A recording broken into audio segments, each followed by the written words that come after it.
पण मी सांगतो की प्रत्येक फॅमिलीनी एक स्वतःचं फायनान्शियल किट बनवणं गरजेचं आहे. मग त्याच्यामध्ये सुरुवात होते की पहिली गोष्ट की आपल्या वाईफला फायनान्शियल मॅनेजमेंटमध्ये कॅपेबल करणं.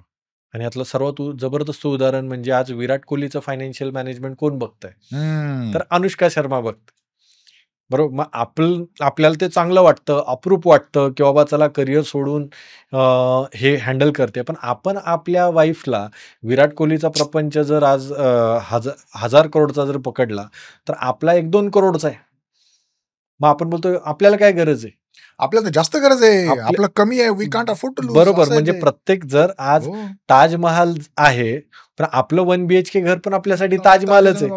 बरोबर. मग ह्याच्यासाठी पहिलं गोष्ट जर काय करायला पाहिजे, तर तुमचं फायनान्शियल 7-12 रेडी असणं गरजेचं आहे, डिजिटली आणि फिजिकली. खूपदा पती-पत्नींना काय वाटतं, हिला 1,00,000 पगार आहे, मला 1,00,000 रुपये पगार आहे आणि असं आपलं 60पर्यंत चालत राहणार आहे इथे. 2000 ह्याच्यामध्ये सांगेन की नेटवर्क FP म्हणून फायनान्शियल प्लॅनर्सची असोसिएशन आहे. मुंबईतून रन होते आणि जी one of the active financial प्लॅनर्सची असोसिएशन आहे. त्याच्या थ्रू 2018-19 मध्ये आम्ही एक सर्व्हे केला गेला. आणि ज्याच्यामध्ये जवळपास आम्ही 3,500 स्त्रिया मॉलमध्ये जाऊन, ऑफिसमध्ये जाऊन असे फायनान्शियल प्लॅनर्सनी एक सर्व्हे केला गेला की तुम्हाला रिटायर कधी व्हायचं. बरोबर. आणि त्याच्यातून जो रिझल्ट आला, जो सर्व्हे जो निघाला, तो एक वेगळाच म्हणजे केला होता वेगळ्या गोष्टीसाठी आणि त्याच्यातून आउटपुट वेगळंच निघालं. मला जे काही माझ्या मुलासाठी सेव्ह करावेसे वाटतात की मी माझं टार्गेट ठेवलं की मला 30 लाख द्यायचे, गृहीत धरू आपण, ठीक आहे, 25 लाख 20 लाख काहीतरी द्यायचे.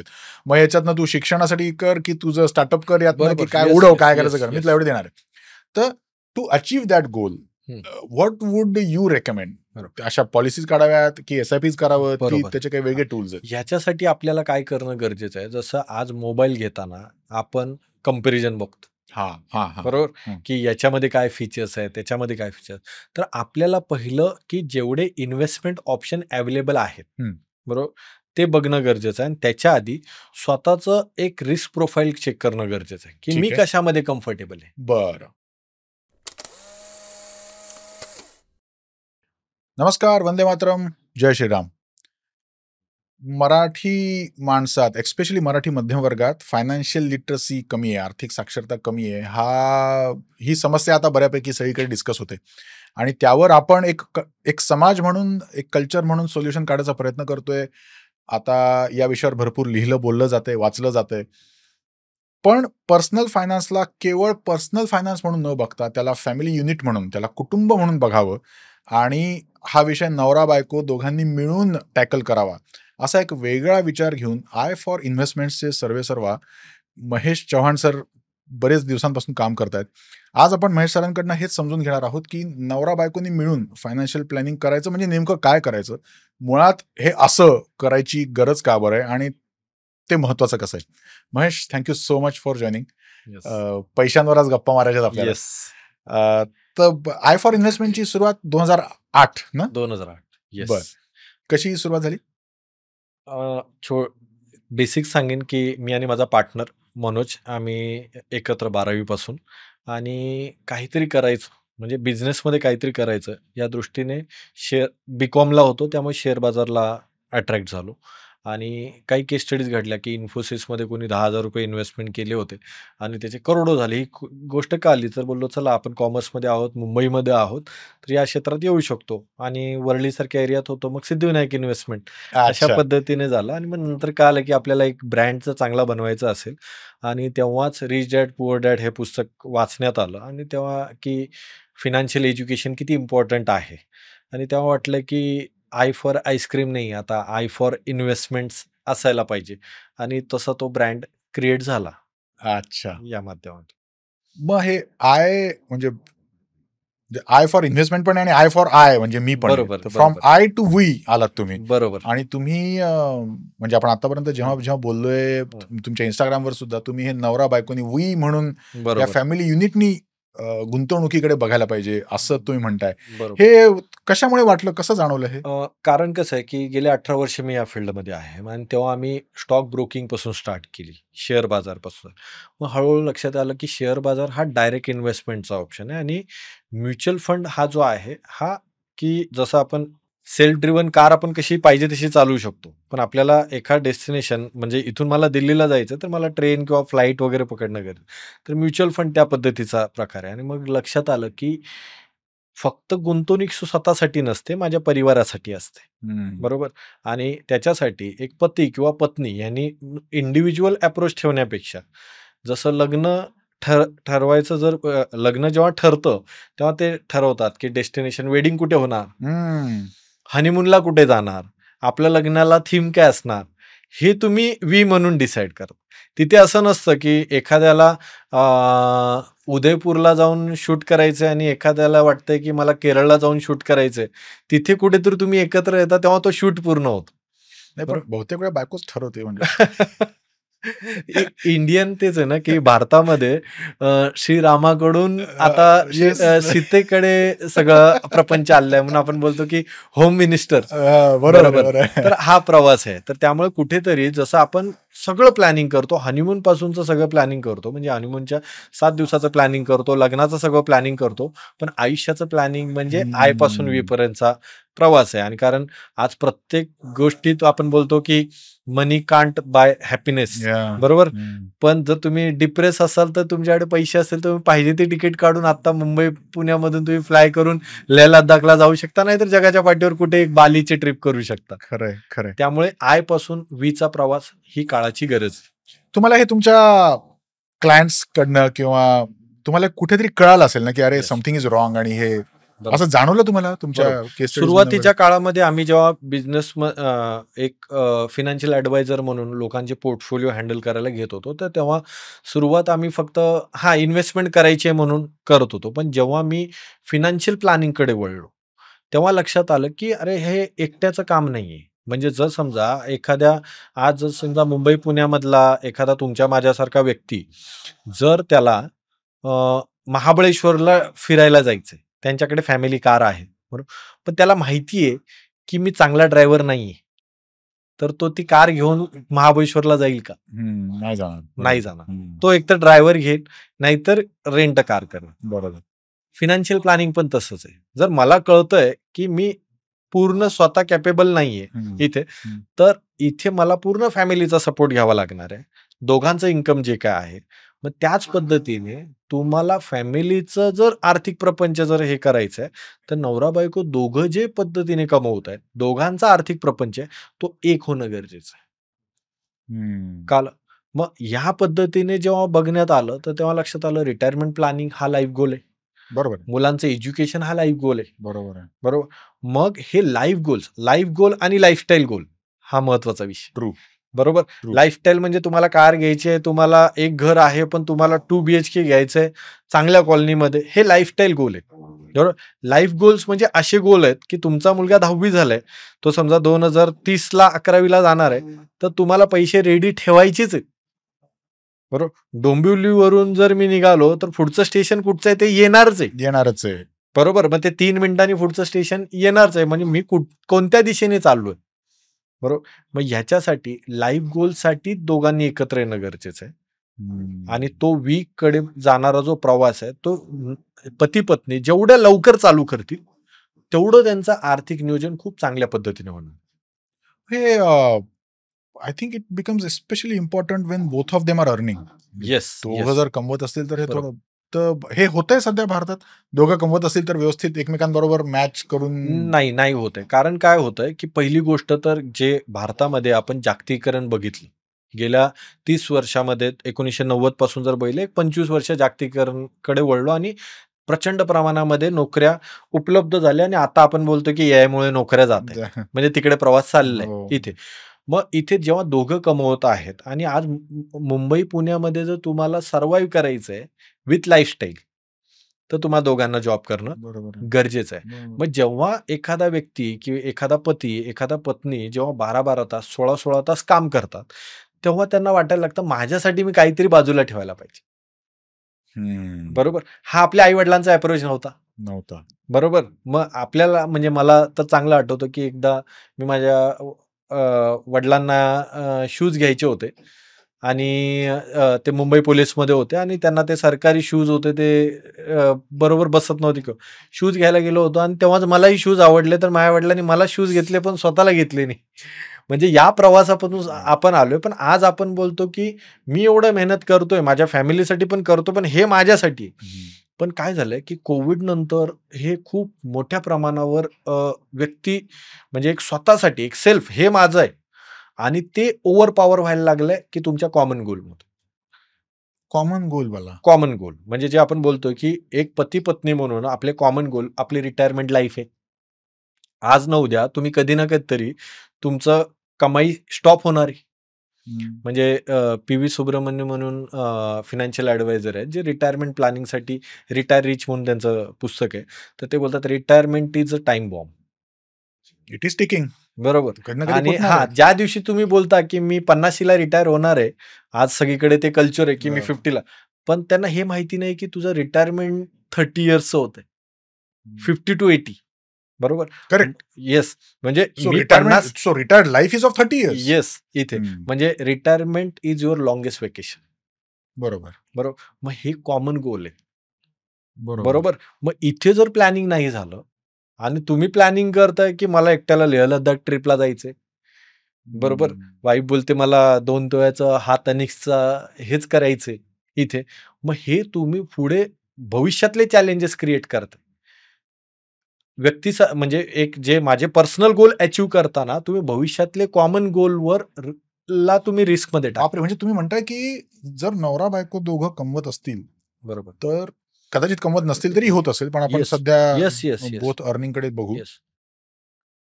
तर मी 2 लाख कमवतोय, बायको 2 लाख कमवतीये, तर instead of looking at it as आमच्या घरात 4 लाख येत आहेत, बरोबर, लोक हा विचार करतात की माझे 2 लाख, तिचे 2 लाख, माझं मी थोडं म्हणजे आम्ही फॅमिलीसाठी काय काढायचं ते काढलं आणि मी माझं प्लॅन करणार आणि तिचं ती प्लॅन करणार, असं होतंय.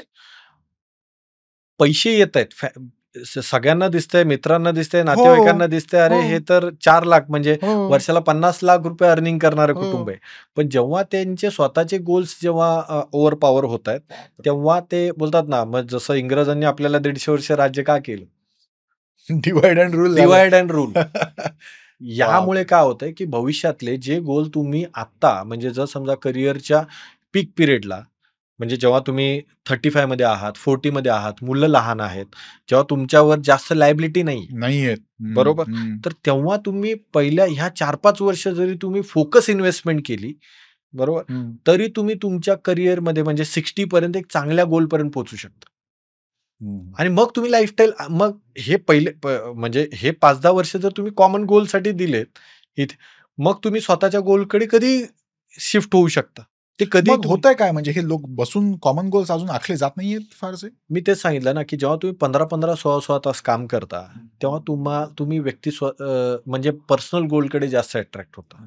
आणि सर्वात मोठा मुद्दा ओमकार सर हा आहे की आपल्या भारतामध्ये पैशाबद्दल असतानाच मानसिकता म्हणजे निगेटिव्ह आहे की जेव्हा एखादा व्यक्ती पैशाबद्दल बोलला जातो तर लोक बोलतात हा खूप प्रॅक्टिकल होत चाललाय. त्यामुळे सगळ्या विषयावर चर्चा होतात परंतु पैशावर चर्चा होत नाहीत. आणि त्याच्याबद्दल एक उदाहरण सांगेल की माझे एक मित्र आहेत आणि त्यांचं मॅट्रिमोनियल सर्व्हिस आहे, नवरा बायको दोघंही चालवतात. मी तेच आता माझ्या मनात आलं की तुम्ही हे जे सांगताय ते कदाचित लग्नाआधीच. येस.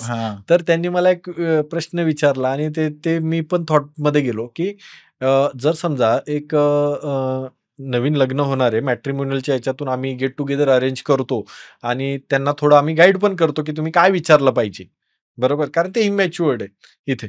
तर तिथे आम्ही त्यांना काय तर आर्थिक विषयात त्यांनी एकमेकाला काय प्रश्न विचारायला पाहिजे, बरोबर इथे. आणि मग त्यांनी मला बोलले की महेश सर तुम्ही दोन्ही साईडतून मला एक 3-3 क्वेश्चन द्याल का इथे. आणि ते जेव्हा दोन्ही म्हणजे मुलांनी मुलीला विचारायचं आणि मुलीने मुलाला. आणि त्यांनी ज्या पद्धतीने मला विचारलं मग मी पण थोडं नाही मला विचारपूर्वक सांगावं लागेल. आणि मग तेव्हा जेव्हा थॉट प्रोसेस हे केली तेव्हा मी काही क्वेश्चन्स काढले आणि ते क्वेश्चन्स असे होते जे मला वाटतं प्रत्येकाला उपयोगी पडतील आपल्या व्ह्युअर्सना. तर पहिलं म्हणजे एक जेव्हा पैशाचा विषय येतो तर पहिलं पुरुष किती कमवतो याच्याकडेच विषय जातो, बरोबर. तर मग जी एखादी मुलगी आहे आणि ती तिच्या होणाऱ्या ज्या कॅन्डिडेटकडे आपण बोलूया की त्याला बघते, तर त्याला पहिलं प्रश्न विचारणं हा गरजेचं आहे की तुझा मनी माइंडसेट काय आहे. बरोबर. आता मनी माइंडसेट म्हणजे काय, की प्रत्येक घराचं एक कल्चर असतं. जसं आपण बोलतो की साऊथ इंडियन लोक ही पैसे सेव्हिंग मध्ये पुढे, बरोबर इथे. मग तसं त्या व्यक्तीचा माइंडसेट काय, म्हणजे जसं आपण बघतो समाजामध्ये काही जण बोलतात की पैसा माझ्या हाताचा मळ आहे, बरोबर. काही जण बोलतात पैसा सर्वस्व आहे, मला जपून ठेवायचं. मग त्याचा तो माइंडसेट कोणता आहे, आणि त्या मुलीला हे पण बघायचं की तिचा माइंडसेट काय, तो मॅच होतोय का, बरोबर. आम्ही इथे सांगतो की तो कॉन्ट्रास्ट असायला पाहिजे. जर एखादी मुलगी बोलते की मी खर्चिक आहे, बरोबर, तर तिचा नवरा जर सेव्हिंगवाला असेल तर तिने उलट त्याला निवडलं पाहिजे. कारण दोघे जर खर्चिक असेल तर त्यांचा आर्थिक प्रपंच कसं चालेल, तर मग पाकिस्तान सारखी हालत होऊन जाईल. तर पहिलं तर त्याचा मनी माइंडसेट काय आहे. दुसरी गोष्ट, जर समजा तो 4-5 वर्षापासून जर कमवतोय, तर आतापर्यंत त्यांनी त्याच्या पैशाचं मॅनेजमेंट काय केलंय. म्हणजे लेट्स से की आज त्याला 12 लाखाचं पॅकेज आहे, मग 5 वर्षापूर्वी समजा त्याला 3 किंवा 4 लाखाचं पॅकेज असेल. मग ह्या गेल्या 5 वर्षाच्या प्रवासामध्ये त्यांनी पैसे हँडल कसे केले हे बघणं गरजेचं. म्हणजे जर समजा सेव्हिंग केली आहे आणि त्यातल्या त्यात त्यांनी टर्म इन्शुरन्स काढला आहे का स्वतःचा, काढला नसेल तर बाबा त्याला माहिती तरी आहे का टर्म इन्शुरन्स बद्दल, त्याच्या इम्पॉर्टन्स बद्दल, हे महत्वाचे. म्हणजे एकतर त्यांनी पैशाचे मॅनेजमेंट कसं केलेलं आहे, आणि तिसरा महत्वाचा विषय म्हणजे की त्यांनी इथून पुढे म्हणजे त्याच्या आईवडिलांची रिस्पॉन्सिबिलिटी किती आहे त्याच्यावर, बरोबर, ही माहिती असणं गरजेचं आहे. म्हणजे जर समजा, कारण कसं आहे बघा की एखादी स्त्री आहे, तिला कळतं ह्याला 12 लाखाचं पॅकेज आहे, बरोबर. म्हणजे लग्नाच्या बाजारात जेव्हा त्याचं म्हणजे त्याचे फीचर्स चेक केले जातात तेव्हा पहिला फीचर आहे महिना. मग 12 लाख रुपये सीटीसी म्हणजे महिन्याला 1 लाख रुपयाचं गणित आहे. हा समजा 12 टेक होम आहे समजा, किंवा त्याच्या हातात 1 लाख येते असं, बरोबर. पण त्याच्या आई वडिलाला जर त्याला 25,000 रुपये महिन्याला द्यावे लागत असतील तर त्याचा 25% सीट इन्कम तिथेच कमी झाला. म्हणजे गणित 75 वर सुरू झालं, गणित 75 वर पूर्ण झालं. आणि मग हे जर लग्नानंतर कळालं, बरोबर, मग तो बोलेल अरे माझे आई वडील आहेत तर ही तर जबाबदारी माझ्यावरच आहे, म्हणजे त्याचंही चूक नाही, हिला माहितीच नव्हतं, बरोबर. मग त्यामुळे एखाद्या मुलीला जर मुलाला प्रश्न विचार, तर पहिले हे 3 क्वेश्चन, तुझा माइंडसेट काय, म्हणजे त्याचा माइंडसेट काय, पण त्याच्या आधी तिलाही स्वतःचा माइंडसेट माहिती करून घ्यायचं. दुसरी गोष्ट, त्यांनी आतापर्यंत पैशाचं मॅनेजमेंट कशा पद्धतीने केलेलं आहे. तिसरं की इथून पुढे फॅमिली रिस्पॉन्सिबिलिटी किती, बरोबर.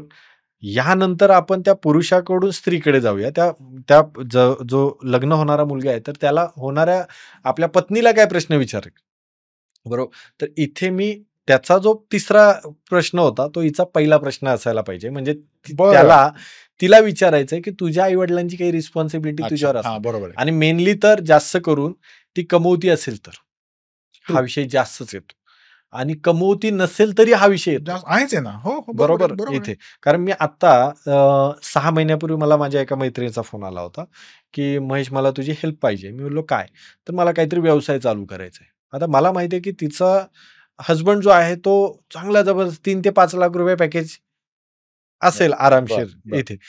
पण ती बोलते, मी बोललो तुला कोणता व्यवसाय, ती बोलते कोणताही व्यवसाय ज्या तुम्हाला कमीत कमी 10,000 रुपये मिळतील, बरोबर. तर मग मी बोललो हे कशासाठी हवंय, तर ती बोलते नाही मी काही कमवत नाही ना, तर काय आलं माझा भाऊ आहे तो नॉर्मल एक ठिकाणी ड्रायव्हिंगचं काम करतो, तर त्याला 20,000 भेटतात, त्या बिचाराचं चालत नाही, तर मला वाटतं मला 10,000 रुपये मिळाले इथे तर मी माझ्या आईवडिलांना सपोर्ट करेन, बरोबर. त्यामुळे कुठेही लग्न होताना, आणि आज जर तुम्ही बघितलं ज्या मुली आहेत, आज आपण बोलतो की हम दो हमारे एक, बरोबर, असं आपण गेल्या 20 वर्षामध्ये पाहतोय. म्हणजे हम दो हमारे दो, आणि कुठेतरी एक कडे पण प्रवास गेलेला आहे. मग अशा वेळेला एखादी मुलगी आहे तर तिला ती लहान भाऊ आहे किंवा ती एकुलती एक आहे घरातली, तिच्या आई वडिलांना पेन्शन नाहीये, तर तिला जर भार उचलायचा आहे, बरोबर राईट आहे. आणि मला वाटतं बऱ्यापैकी मुलं पण आज सगळे ऍग्री होतात. परंतु सर, ओमकार सर, असा महत्वाचा विषय आहे, त्या मुलाला ऍग्री आहे पण त्याच्या सासू सासऱ्यांना ही क्लॅरिटी आहे का, त्याच्या मुलाच्या आई वडिलांना आहे का. मग त्या मुलाचं हे कर्तव्य आहे की माझ्या आई वडिलांचा हा माइंडसेट आहे का. म्हणजे असे पण काही मुलं मी बघितलेले आहेत की त्यांची वाईफ जी आहे ती 50,000 रुपये, म्हणजे जर ती लाख रुपये कमवत असेल तर 50% ती तिच्या आई वडिलांना देते, पण ही जी मुलं आहेत हे कुणाला सांगत नाहीत. मग घरी सांगितले 50च आहे, 50च आहे तिला. अरे बापरे. बरोबर. म्हणून पहिली गोष्ट की ही रिस्पॉन्सिबिलिटी आहे की नाही हे जाणून घेणं गरजेचं आहे. बरोबर. जर तू, आणि असं पण असेल की एखाद्याला नाही पटत ते आधी क्लिअर झालं, आधीच क्लिअर असणं गरजेचं. नंतर त्यावर बरोबर. नंतर ह्याच्यावर म्हणजे आम्ही प्रचंड बोलतो, म्हणजे फायनान्शियल प्लॅनिंग राहतं साईडला आणि इथेच सगळा मेस होऊन बसतो. बापरे. बरोबर. मग दुसरा परत प्रश्न येतो की तिचा मनी माइंडसेट काय आहे, जो आपण तिला बोलत होतो की खर्चिक आहे, सेव्हिंग आहे. बरोबर. मग खर्चिक असला तरी नो प्रॉब्लेम, तर बाबा त्याला कंट्रोल कसं करणार आहे हे आधीच क्लिअर असायला. जर तुम्ही नेटफ्लिक्सवर हाऊ टू गेट रिच म्हणून एक नेटफ्लिक्सवर अप्रतिम वेब सिरीज आहेत आणि त्याच्यामध्ये म्हणजे हे सांगितलं की 80% वर्ल्ड वाईड जे डिवोर्स होत आहेत ह्या मागचं जर मेजर रिझन जर बघितलं तर हा फिनान्स आहे यामध्ये. तर तो दुसरा असणं गरजेचं आहे. आणि तिसरं की तिचा इन्व्हेस्टमेंट माइंडसेट काय असणं आहे हे माहिती असणं गरजेचं आहे. म्हणजे हे का मी तुम्हाला सांगतो, म्हणजे हा प्रश्न मुलीला वेगळा आहे. म्हणजे मनी माइंडसेट इज डिफरंट आणि इन्व्हेस्टमेंट माइंडसेट. कारण भारतीय स्त्रिया ज्या आहेत ह्या सेव्हिंग मध्ये खूप जबरदस्त आहेत. बरोबर. आणि त्याचं उदाहरण आपण बघतोय की सेव्हिंग करून करून त्यांनी सोनं साठवलंय आणि ते गोल्ड रिझर्वला खूप फायदेशीर झालेलं आहे. पण त्याच ह्याच्यामध्ये सेव्हिंग करतायत पण इन्व्हेस्टमेंटसाठी ते अजूनही तयार नाही. बरोबर. म्हणजे काय, वाचवतात पण गुंतवत नाहीत. कारण त्यांना म्युच्युअल फंड हा जो आज म्युच्युअल फंड सही हे कॅम्पेन 2014 पासून गव्हर्नमेंट राबवतंय हे अजून खूप लोकांना माहिती नाही. बरोबर. म्युच्युअल फंड सही, पण mutual fund investment subject to market risk हा जेव्हा विचार येतो तेव्हा भीती मनात बसते. बरोबर. त्यामुळे खूप साऱ्या स्त्रिया आज इन्व्हेस्टमेंट करतायत पण परंतु त्या फुल फ्लेजनी नाही करत आहेत. त्यामुळे इन्व्हेस्टमेंट माइंडसेट आहे की नाही बघणं गरजेचं आहे. नाहीतर आम्ही बघितलंय की जिथे खूप चांगल्या पद्धतीने इन्व्हेस्टमेंट होऊ शकते, फक्त माझी वाईफ नाही बोलते, बरोबर, माझी म्हणून इन्व्हेस्टमेंट होत नाही. बरोबर. असा कॉन्फ्लिक्ट होतो. एका वर्किंग वुमनचं फायनान्शियल प्लॅनिंग यात तिचं रिटायरमेंट हा वेगळा फॅक्टर, खूप महत्वाचा फॅक्टर आहे. आणि मी तुम्हाला सांगेन हा 2 गोष्टींनी मॅटर करतो. खूपदा लोकांना, पती पत्नींना काय वाटतं, हिला 1 लाख पगार आहे, मला 1 लाख रुपये पगार आहे आणि असं आपलं 60पर्यंत चालत राहणार आहे. इथे 2000 याच्यामध्ये सांगेन की नेटवर्क FP म्हणून फायनान्शियल प्लॅनर्सची असोसिएशन आहे, मुंबईतून रन होते आणि जी one of the active financial प्लॅनर्सची असोसिएशन आहे. त्याच्या थ्रू 2018-19 मध्ये आम्ही एक सर्वे केला गेला, ज्याच्यामध्ये जवळपास आम्ही 3500 स्त्रिया मॉलमध्ये जाऊन, ऑफिसमध्ये जाऊन असे फायनान्शियल प्लॅनर्सनी एक सर्वे केला गेला की तुम्हाला रिटायर कधी व्हायचं. बरोबर. आणि त्याच्यातून जो रिझल्ट आला, जो सर्वे जो निघाला, तो एक वेगळाच, म्हणजे केला होता वेगळ्या गोष्टीसाठी आणि त्याच्यातून आउटपुट वेगळंच निघालं. ते असं झालं आणि ते कळालं की बऱ्यापैकी स्त्रियांनी विचारच केला नव्हता. बरोबर. आणि जेव्हा केला विचार, त्यांना थोडा वेळ दिला की करायला दिला, तर त्यांनी केला की आम्हाला 45-50 रिटायर व्हायचं. बरोबर. आणि मग आम्ही त्यांना त्याचं रिझन विचारलं इथे. तर रिझन विचारलं तर त्याच्यामध्ये 2 रिझन प्रामुख्याने आले. बरोबर. आणि हे 2 रिझन कसे फायनान्शियल प्लॅनिंगला अफेक्ट करतात ते पण मी तुम्हाला सांगतो. तर त्यांनी पहिलं रिझन दिलं की आज मी वयाच्या 22-25 म्हणजे माझं ग्रॅज्युएशन झालं, माझं इंजिनिअरिंग झालं आणि तेव्हापासून मी जॉबला लागले. बरोबर. म्हणजे मी आता आहे, म्हणजे आता आहे मी 35 मध्ये. तर पहिली गोष्ट, तर आज माझा मुलगा 5 वर्षाचा आहे. बरोबर. अजून 10 वर्षानंतर तो 9thला जाईल, 10thला जाईल. मग अशा वेळेला त्याच्या करिअरचे जे इम्पॉर्टंट इयर्स आहेत तेव्हा मला त्याला वेळ द्यायचा. बरोबर. कारण मला एक गिल्ट आहे की मी माझ्या बाळाला वेळ देत नाही. मी सगळं देते, बरोबर, पण तो एक गिल्ट आहे. तर माझ्या मुलांसाठी मला वेळ काढायचा, हा पहिली. दुसरी गोष्ट की आत्ताच कुठेतरी 35-40 मध्ये त्यांना फिजिकल चॅलेंजेस यायला लागले. आरोग्याच्या तक्रारी, थायरॉइड आहे, तासन तास बसून काम करणं आहे. बरोबर. प्रेग्नन्सी नंतरचे इश्यू आहेत, PCOD आहे. मग ह्या गोष्टी आत्ता, म्हणजे ज्या आपण आपल्या म्हणजे आपल्या आयांमध्ये जे 50-60 मध्ये बघत होतो किंवा हे बघत होतो, ते आता 35-40 पर्यंत आले. मग त्यांना त्यांची बॉडी इंट्युशन देते किंवा तू हे पुढचे 5-10 वर्षच करू शकणार. बापरे. बरोबर. ह्या 2 महत्वाच्या गोष्टी हे त्या रिसर्च मधनं जाणवल्या. आता बघा ह्याच्यामध्ये आता काय बोलतं की हे जेव्हा त्यांना तो क्वेश्चन केला गेला तेव्हा ते त्या थॉट प्रोसेसमध्ये गेल्या आणि तेव्हा ते त्यांनी सांगितलेलं उत्तर आहे. पण जेव्हा होम लोन घेतलं जातं तेव्हा बरोबर होम लोन घेतलं जातं तेव्हा ते असं प्रेडिक्ट करतात की आपण दोघं 20 वर्ष कमवणार आहे. 25 वर्षाचं टेन्युअर यामध्ये. मग हे कुठे लक्षातच घेत नाही आणि त्यामुळे होतं काय, हे लक्षात येतं 10 वर्षानंतर. बरोबर. एका साईडला आपण बोलतोय की एआय मुळे जॉब चाललेत, पण हे तर जाणारच आहे. बरोबर, हे जाणारच आहे. आणि इथे आपण एक दोघांच्या 4 लाखाचं पॅकेज आहे, त्यातला 2 लाख वाला बोलतो की मी 10 वर्षात रिटायर आहे. म्हणजे ही जो इन्कमची जी टाइमलाईन आहे ती 10 वर्षावर आहे आणि इथे आपण त्याच्यावर 20 वर्षाची ईएमआय जोडून ठेवले. आणि त्याच्या बेसिसवर आपण म्हणतो की मी 60च्या नंतर रिटायर होईन, तर ते रिटायरमेंट लाईफ पण त्या इन्कमच्या बेसिसवर आहे याच्यामध्ये. अच्छा. त्यामुळे हे महत्वाची गोष्ट आहेत. आणि खूपदा आज आपण बोललोय की आता कसं झालंय की म्हणजे जो आपला महत्वाचा विषय आहे की आय आणि व्ही, बरोबर. त्यामुळे जेव्हा मी 15-15 तास 16-16 तास कॉर्पोरेटमध्ये काम करतो तेव्हा मी कुठेतरी विचार करतो मला आयफोन घ्यायचा, मला माझ्यासाठी काहीतरी बरोबर. इथे म्हणजे माझ्याकडे एक क्लायंट आले होते, म्हणजे त्याच्या वाईफला 2 लाख रुपये पगार होता. त्याचा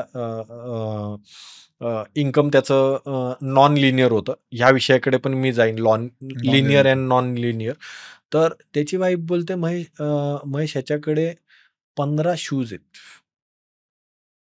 बरोबर. म्हणजे हे त्याचं काय बोलतात फॅन्टसी आहे की माझ्याकडे नवीन पेअर आला, नवीन डिझाईन आलं की पाहिजे आणि ते शूज 15,000, 20,000, 25,000. फक्त त्याची आवड आहे म्हणून मी पुरवते, बरोबर. पण त्याला ते पाहिजेच आहे. भाई मैं तो समज ही नाही सकता. बापरे. बरोबर. मग हे काय होतं की याच्यामुळे तुम्ही तुमच्या जीवनातला जो गोल्डन पिरियड आहे, एक्झॅक्टली बरोबर, गोल्डन पिरियड आहे. म्हणजे गोल्डन पिरियड कुठचा तो मी तुम्हाला सांगतो. 35 to 45 हा जो पिरियड आहे कोणत्याही कपलच्या जीवनातला, हा गोल्डन पिरियड आहे फायनान्शियल प्लॅनिंगच्या दृष्टीने. का होतं सांगतो. 25ला प्रत्येक जण जॉबला लागतो, भेटल तो जॉब पकडतो. पुढच्या 10 वर्षामध्ये तो स्टेबिलिटीकडे बोलतो. म्हणजे त्याला कळतं की मार्केटमध्ये माझी किंमत काय. म्हणजे मी दिल्ली नोएडाला जाईन, मी गुरगावला जाईन, मी बेंगलोरला व्हाईटफील्ड रोडला जाईल, मी इकडे मुंबईमध्ये येईल, मी हिंजवडी पार्कला जाईल, तर माझी व्हॅल्यू काय हे त्याला कळलं असतं. मग हैदराबाद असो कुठेही असू दे की काही जरी केलं तर मला 2 लाखाची ही माझी व्हॅल्यू आहे इथे. मग इथे तुम्ही स्टेबिलिटीकडे जाता. मग ह्या वेळेला तुमची मुलं 5-10 वर्षाची असतात, बरोबर. म्हणजे तेव्हा तो शिक्षणासाठी खर्च असतो, पण तो तुम्ही इमिजिएट तो तुमच्या इन्कम मध्ये तुम्ही मॅनेज करू शकता, बरोबर. पण काय होतं की ह्या 10 वर्षामध्ये 45ला हीच मुलं टीनेज मध्ये जातात, बरोबर. मग आज तुम्ही जर बघितलं मुलांसाठी 8वी 9वी 10वी साठी 3 वर्षाचे 5-5 लाखाचे पॅकेज आहेत, 11वी 12वी साठी 5-5 लाखाचे पॅकेजेस, बरोबर. मग इथे तुम्हाला एका साईडला मिड लाईफ करिअर चॅलेंजेसला सामोरं जावं लागतं, कारण तुम्ही करिअरमध्ये तुम्ही पिरॅमिड चढत असता. स्टार्टिंगला तुम्ही ज्या पोस्टसाठी अप्लाय केलाय तिथे 100 पोस्ट असतात आणि बरोबर नंतर तुमचं एक प्रोफाईल बनतं, बरोबर. म्हणजे जसं की शोलेमध्ये गब्बरने एक रोल केला तर त्याचा प्रोफाईल बनलंय, शोलेमध्ये गब्बरने एक रोल केला तर त्याचा प्रोफाईल बनलंय की अशा पद्धतीचे तो रोल करू शकतोस. त्याच पद्धतीने तुमचं एक करिअरमध्ये एक प्रोफाईल बनतं, मग तुम्हाला त्याच पद्धतीच्या जॉबमध्ये तुम्ही फिट होऊ शकता. आणि ते जॉब मार्केटमध्ये म्हणजे जर एखादा बोलत असेल व्हाईस प्रेसिडेंट आहे मी या कंपनीचा, तर ते व्हाईस प्रेसिडेंटचे मी त्याला एकाला विचारलं की असे मुंबईमध्ये जॉब किती आहेत, आणि तो थॉट प्रोसेसवर गेला आणि त्यांनी लिंक्डइनवर थोडा सर्च वगैरे थोडा हे होता, तो अशा पद्धती जॉब मुंबईमध्ये 200 पण ॲस्पायरंट्स तर खाली 2 लाख असतील. येस. मग ह्या वेळेला तुम्ही 35 to 45 हा जो गोल्डन पिरियड आहे याच्यामध्ये तुम्ही आयचा जास्त विचार केला, बरोबर, गडबड होणार, तर गडबड होणार. आपलं भारतीय कल्चर जे आहे ना ते वीच आहे, बरोबर. म्हणजे आजपर्यंत आपण एकत्र कुटुंब पद्धती इकडे होतो, बरोबर. कुठेतरी जागतिकीकरणामुळे आपण खूप चांगल्या पद्धतीने कमवायला लागलो. लोक मायग्रेट झाली खेड्यातून तालुक्याकडे, तालुक्यातून शहरामध्ये, बरोबर. त्यामुळे कुठेतरी छोटी घरं झाली, महागाईमुळे शक्य नाही झालं की एकत्र राहता येईल, बरोबर. परंतु ह्याचा कुठेतरी आज आपण आयकडे जो प्रवास चाललेला आहे इथे, या माध्यमातून फायनान्शियल प्लॅनिंग म्हणजे आपल्याकडे की चुलते म्हणजे काका वगैरे एकत्र राहत होते, त्यामुळे विचार करा की एक साधं लाईट बिल जरी डिवाइड होत होतं, बरोबर, इथे लाईट बिल जरी डिवाइड होत होतं तर ते खूप मोठा इम्पॅक्ट पडत होता. आज प्रत्येकाचं म्हणजे आपण बोलतो की आता समजा डोंबिवली आहे किंवा ठाणा आहे, एकाच एरियात 3 भाऊ राहते, हो बरोबर. पण हे ज्या काही गोष्टी व्हायला लागल्या, आता ठीक आहे, चला आपण काळाची गरज समजली. जसं घरात आधी एक टेलिफोन होता, त्याच्यावर सगळ्यांचं काम होतं. आता प्रत्येकाला 8वीत गेलेल्या मुलाला पण बोल की मला माझा मोबाईल पाहिजे का तर माझ्या स्कूलचा ग्रुपमध्ये जाईल.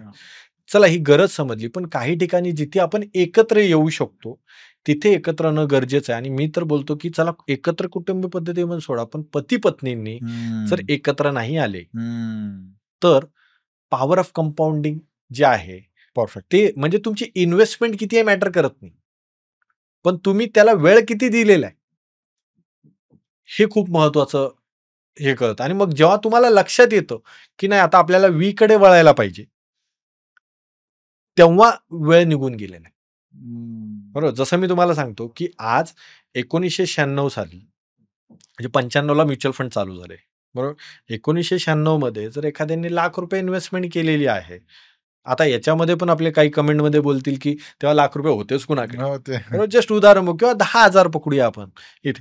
तर ₹1,00,000 जर कोणी इन्व्हेस्टमेंट केली आहे HDFC फ्लेक्झी कॅप फंडमध्ये, ज्यांना 30-30 वर्ष पूर्ण झाली आहेत आता त्या फंडला, तर तिथे त्या 1 करोडच्या 1.25 करोड रुपये झाले. 1,00,000चे 1.25 करोड झाले, बरोबर. म्हणजे 10,000 जरी पकडलं असतं तर त्याचे 12 लाख रुपये झाले. आता 12 लाख रुपयामध्ये नाही बोललं तर एक चांगली कार येते. मग याच्यासाठी काय की जेव्हा तुम्हाला चांगला इन्कम आहे, तेव्हा तुम्ही ज्या पद्धतीने तुम्ही तुमचं हनीमूनचं प्लॅनिंग केलं असेल, तुम्ही तुमच्या पुढं भविष्याची काही स्वप्न रंगवली असतील, तर कुठेतरी त्यातला 50% भाग हा पैशांवर यायला पाहिजे. आणि आपल्याला एक भारतीय म्हणून आपण पैशाकडे जे निगेटिव्हिटीने बघतो ते कुठेतरी प्रॉस्पेरिटीकडे, म्हणजे आज आपल्याला आपलंच कल्चर सांगतं लक्ष्मी आणि सरस्वती. आज तुमच्या माझ्यासारखी कुटुंब सरस्वतीच्या बळावर आज आपण चांगले पैसे कमवतोय. आज आपण मुंबईमध्ये बघा, तुम्ही नवी मुंबई बघा, पुणे बघा, म्हणजे जे आपले मेट्रो सिटीज आहेत तिथे 80% मुलं अशी आहेत की त्यांच्या आईवडिलांनी त्यांना चांगलं शिक्षण दिलं आणि भारतामध्ये जागतिकीकरण झालं, त्या बळावर आज IT मध्ये चांगले चांगले पॅकेजेस मिळते. IT असेल, फार्मा असेल, इन्फ्रास्ट्रक्चर असेल, बरोबर. मग सरस्वती आली, लक्ष्मी तर आपल्या भारतातच आहे, बरोबर. जे आपल्याला कल्चर दिलं गेलेलं आहे, मग त्या लक्ष्मी बरोबर म्हणजे एक देवदत्त पटनायक म्हणून आहे, जे स्पिरिच्युअल कोच म्हणून बोलले जातात. त्यांचा एक 2013चा दिवाळीचा एक इंटरव्ह्यू आहे CNBC वर. तर त्यांनी एक प्रश्न विचारला की भारतामध्ये लक्ष्मीची मंदिरं कुठे आहेत? इथे. तसं कोणी सांगितलं महालक्ष्मी आहे, अंबादेवी आहे, तुळजापूर आहे. तर त्यांनी सांगितलं की फक्त लक्ष्मीची मंदिरं किती? कुठेच नाही. भारतीय कल्चरच आहे की लक्ष्मी बरोबर नंदी तरी असेल, बरोबर, लक्ष्मी बरोबर नारायण तरी असेल. तर मग कुठेतरी आपल्या पैशासाठी जर आपण नारायण नाही झालो, बरोबर, फिनान्शियल एज्युकेशन हजबंड वाईफ दोघांनी जर घेतलं, एकाला असून काहीच उपयोग नाही, बरोबर. बरोबर. म्हणजे आज जर मी फायनान्शियल प्लॅनर चांगला आहे, मस्त डिग्र्या घेतल्या आहेत, पण मी माझ्या बायकोला कन्व्हिन्स करू शकत नाहीये, कारण तिच्यासाठी तर मी नवराच आहे, तिच्यासाठी तर मी पतीच आहे ना. ती बोलले हे बाबा तुझं सायन्स ते बाहेर ठेव, या घरामध्ये माझं चालणार. हा इथे. मग तिथे कुठेतरी ते समजवणं गरजेचं आहे, ते वारंवार समजवणं गरजेचं आहे, ते बिंबवणं गरजेचं आहे, इथे महत्व. आणि ते जर नसेल, माझ्या स्वतःचा फायनान्शियल प्लॅनिंग मी नाही करत. हो, ते बरोबर बरोबर. इथे माझे जे सर आहेत तरी त्यांची हेल्प घेतो, कारण माझे सर जर बोलले तर माझे आई वडील ऐकू शकतात, माझी वाईफ ऐकू शकते इथे, पण मी बोललं तर ऐकणार नाही. पण कुठेतरी आपल्याला भारतीय कल्चरमध्ये सर्वात पॉझिटिव्ह पॉईंट आहे की आपल्याकडे सेव्हिंग मानसिकता आहे, पण कुठेतरी आता ग्लोबलायझेशनमुळे तो तुटत चाललाय. गेल्या 2 महिन्यामध्ये गेल्या 2 वर्षापासून जे आकडे येत आहेत, क्रेडिट कार्डचा वाढलेला वापर, हे भयानक आकडे आहेत, बरोबर. त्यात गेल्या महिन्यात सप्टेंबरमध्ये 2 महत्वाच्या गोष्टी झालेल्या आहेत. त्या नॉर्मल व्यक्तीकडे नसतील, पण त्या परत आपल्याला स्पेंडिंग इकॉनॉमीकडे नेणार आहेत. त्या म्हणजे पीपीएफचे पैसे तुम्हाला लवकर काढता येणार आहेत. बरोबर, म्हणजे जे आज ज्याच्या बळावर लोक रिटायरमेंट प्लॅन करत होते ते फक्त लॉक इन पिरियड. हा, दुसरी गोष्ट, 18 वर्षाच्या मुलाला त्याचा सिबिल रेकॉर्ड नसेल तरी 2 ते 3 लाख रुपयाचं लोन मिळणार आहे. बरोबर, हे डिझास्टरकडे नेणार आहे. खरंच. मग याच्यासाठी जर तुम्ही विचार करा, ज्यांची मुलं टीनेज मध्ये आहेत आणि आई वडिलांचंच एक वाक्यता नाहीये पैशाबद्दल, किती डेंजरस आहे, तर त्यांची मुलं कोणतं कल्चर हे करणार आहे. काल माझ्या घरामध्ये माझे वडील मुंबई पोलीसमध्ये होते, पण मी घरातला लहान होतो. म्हणजे आम्ही बोलतो की, म्हणजे आपण बोलतो की आपण आपल्या घरातले झेप्टो आणि ब्लिंकिट होतो. बरोबर इथे. तर त्यावेळेला कळायचं की माझ्या घरामध्ये 25 तारखेनंतर जिथे 1 लिटर दूध यायचं तिथे अर्धा लिटर काय यायचं, ही इकॉनॉमी आपण बघितलेली आहे. पण आपल्या मुलाला आपण बोलू शकतो का? नाही. ह्याच्यासाठी पहिलं पती पत्नींनी आयपासून वी करायचं. मी इथे नाही बोलत की तुम्ही तुमच्या इच्छा मारा, बरोबर, पण गरज काय, म्हणजे माझी गरज आहे रोटी कपडा मका, पण आता आपण डॉमिनोजची रोटी, ॲलन सोलीचा कपडा आणि लक्झरियस ब्रँडेड मकान. पण हे करताना कुठे माझ्या बेसिकला जर धक्का लागत असेल तर मग ते तुम्ही लेह लद्दाख ट्रिप केली, तुम्ही युरोप ट्रिप केली, पण तुमच्या मुलाच्या एज्युकेशनसाठी तुम्हाला पैसे नाहीये. रिटायरमेंटला तुम्हाला जर कामाला जावं लागत असेल तर त्यांनी, मी सांगतो त्या पती पत्नींनी एक IDFC फाउंडेशनचा 1 इडियट म्हणून मूवी, 1 इडियट अमोल गुप्तेंनी बनवलेला, आणि एक 1 इडियट रिटर्न म्हणून आहे. बरोबर, दोन्ही सिरीज आहेत. तो मूवी बघावा, तेव्हा तुम्हाला रिटायरमेंट प्लॅनिंगची दाहकता कळेल. बरोबर, त्याच्यामध्ये दिलेलं आहे की जे मुंबईमध्ये टॅक्सी चालवणारी जी ड्रायव्हर आहेत त्यांना विचारलं की चाचा क्यों चला रहे हो, बोले 500 रुपया घर पे नहीं लेके जाओ तो मुझे खाना नहीं मिलेगा. बरोबर, तर आज हीच भविष्यात आपल्याला जे युरोप आता फेस करतोय, पण युरोप गव्हर्नमेंट म्हणजे त्यांची ताकद आहे की ते सोशल सिक्युरिटी देऊ शकतात. आपल्या इकडे लाडक्या बहिणीला 1,500 रुपये दिल्यामुळे महाराष्ट्र सरकारचे झालेले हाल आपल्याला माहिती आहेत.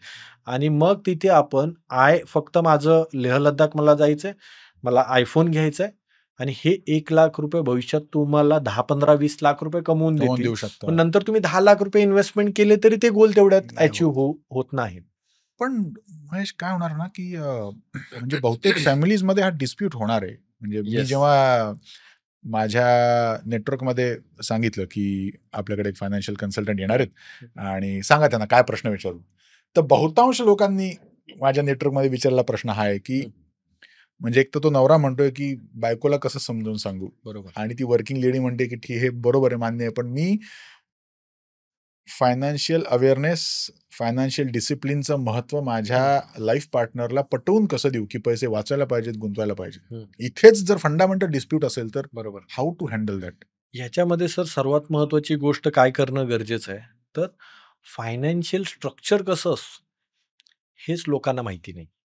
म्हणजे एका फॅमिलीचं तुमचं फायनान्शियल स्ट्रक्चर, म्हणजे एक सिंपल बोलतो, जेव्हा माणूस घर घ्यायचा विचार, आता तुम्ही घर घ्यायचा विचार करता, तर तुम्ही डोक्यात काय आणता पहिलं, घर म्हणजे काय, एक बेडरूम पाहिजे मला, बरोबर आहे, माझ्या घरात पाहिजे, माझ्या घरात किती लोक आहेत, आम्हाला किती रूम, बरोबर, मग हे स्ट्रक्चर क्लिअर आहे. बरोबर, मग त्याच्यामध्ये चला मी चांगलं कमवतो तर मला जिम आहे का, बरोबर, मग बरोबर, सोसायटी किती चांगली असणार आहे, लोकॅलिटी कोणती असणार आहे, या पद्धतीने साधारण EMI माझ्या बजेटमध्ये काय त्यानुसार बसवेन. बरोबर, मग आपल्याला प्रत्येकाला क्लिअर आहे की जेव्हा घर घ्यायचं तेव्हा आपण पहिलं बोलतो 1 BHK घेतोस की 2 BHK. बरोबर, मग फायनान्शियल प्लॅनिंगचं स्ट्रक्चर काय आहे. अच्छा, बरोबर, जसं आपण बोलतो, एखादा मित्र बोलतो कार घेणार आहे, पण बोलतो कुठची घेतो, हॅचबॅक घेतो, सिदान घेतोय, SUV घेतो, नाही कार घेतोय, अरे पण कोणती घेतोय. बरोबर, तसं फायनान्शियल प्लॅनिंगचं स्ट्रक्चर काय हेच अजून लोकांना माहिती, कारण आपल्या आई वडिलांची इकॉनॉमी टोटली वेगळी होती. म्हणजे आम्ही सांगतो की तुम्हाला बचत करायची आहे ना तर आई वडिलांचा ऐका, गुंतवणुकी बाबतीत आई वडिलांचा ऐकू नका, कारण त्यांच्यासाठी बचत म्हणजेच इन्व्हेस्टमेंट होती. कारण माझ्या वडिलांकडे, मी स्वतः पाहतो आणि सगळेजण रिलेट करतील त्याला, माझ्या वडिलांकडे बँक ऑफ इंडियाच्या FD होत्या, तिथे 13% रिटर्न्स भेटत होते, डबल डिजिटमध्ये. बरोबर, आणि तेव्हा इन्फ्लेशन होतं 4%. म्हणजे 1 लाखाची गोष्ट पुढच्या वर्षी 1,04,000 होणार आहे, तर माझे एफडीचे 1,13,000 रुपये होणार आहे. तर त्यामुळे मला रिस्क फॅक्टरमध्ये इन्व्हेस्टमेंट करायची गरजच नव्हती. आता उलट झालंय. आता इन्फ्लेशन आहे 10%, एफडीचा दर आहे 6%, यू आर इन 4% डेफिसिट. त्यामुळे पहिलं तुम्हाला स्ट्रक्चर क्लिअर असणं गरजेचं आहे. आणि त्या स्ट्रक्चरमध्ये पहिले 3 महत्वाचे मुद्दे मी तुम्हाला सांगतो. इथे फिनान्शियल प्लॅनिंग करताना की पहिली गोष्ट जर काय असायला पाहिजे एका फॅमिली, जे घरातले कमवते व्यक्ती आहेत त्यांचा टर्म इन्शुरन्स असायला पाहिजे. बरोबर. आज आपल्याकडे सगळीकडे मारा चालू आहे कोविडमध्ये, तर जास्त टर्म इन्शुरन्स असायला पाहिजे. तर हा कितीचा असायला पाहिजे? इथे जो व्यक्ती जेवढे कमवतोय, म्हणजे लेट्स से एखादा व्यक्ती 10 लाख रुपये कमवतोय, त्याच्या 20 पट म्हणजे 2 करोड 20 पट. 20 पट. येस. म्हणजे जर तो समजा 30-40 मध्ये असेल तर 20 पट. आता 20 पट का? हा पण एखाद्याला प्रश्न पडतो. हा IRDA ठरवून दिलेला एक रेशो आहे. हा का दिलाय ते पण सांगतो. आज जर एखादा व्यक्ती 10 लाख रुपये कमवतोय किंवा 12 लाख रुपये कमवतोय, म्हणजे महिना 1 लाख रुपये कमवतोय, उद्या तो जर व्यक्ती गेला, त्या व्यक्तीच्या 2 व्हॅल्यू आहेत. एक ह्युमन व्हॅल्यू आहे, करेक्ट, एक फायनान्शियल व्हॅल्यू. मग तुम्ही रिप्लेस नाही करू शकत. मग तो सचिन तेंडुलकर असेल किंवा एखादा ऑफिस बॉय असेल, बरोबर, ती तुम्ही रिप्लेसच करू शकता. पण फायनान्शियल व्हॅल्यू, त्या व्यक्तीची फायनान्शियल व्हॅल्यू किती आहे, ती तुम्ही रिप्लेस करू शकता by taking term insurance. Term insurance हा प्युअर इन्शुरन्स, सेम लाईक तुम्ही तुमच्या बाईकचा काढता, तुम्ही तुमच्या कारचा काढता. बरोबर. तिथे काही रिटर्न मिळत नाही आपल्याला, पण आपल्याला सवय आहे की LIC पॉलिसी काढली तर इथे हे पण भेटतं. ते सेव्हिंग प्लॅनमध्ये येतं. मग पहिला टर्म इन्शुरन्स असायला पाहिजे. आणि तो 20 पट का? तर त्या व्यक्तीचा 10-12 लाख रुपये इन्कम आहे, तर त्याचा 2 करोड रुपयेचा काढलाय. उद्या त्याला काही झालं, म्हणजे आज भारतामध्ये किंवा कुठे अहमदाबाद सारखा प्लेन क्रॅश होऊ शकतो, कुठेतरी ट्रेनमध्ये जाताना आपला दिव्याला जसा अपघात झाला तसा होऊ शकतो, फक्त अफवा उठली, चेंगराचेंगरी झाली, तिथे मृत्यू. अशा वेळेला जर घटना घडली तर त्या व्यक्तीच्या फॅमिलीला 2 करोड रुपये मिळाले, आणि ते 2 करोड रुपये नॉर्मल एफडी जरी केली तर त्याचा 6% म्हणजे 12 लाख रुपये मिळतील. अच्छा. म्हणजे त्यांचा फायनान्शियल इम्पॅक्ट कुठे झाला नाही. तर टर्म इन्शुरन्स असायला पाहिजे. सेकंड, हेल्थ इन्शुरन्स असायला पाहिजे पूर्ण फॅमिलीचा.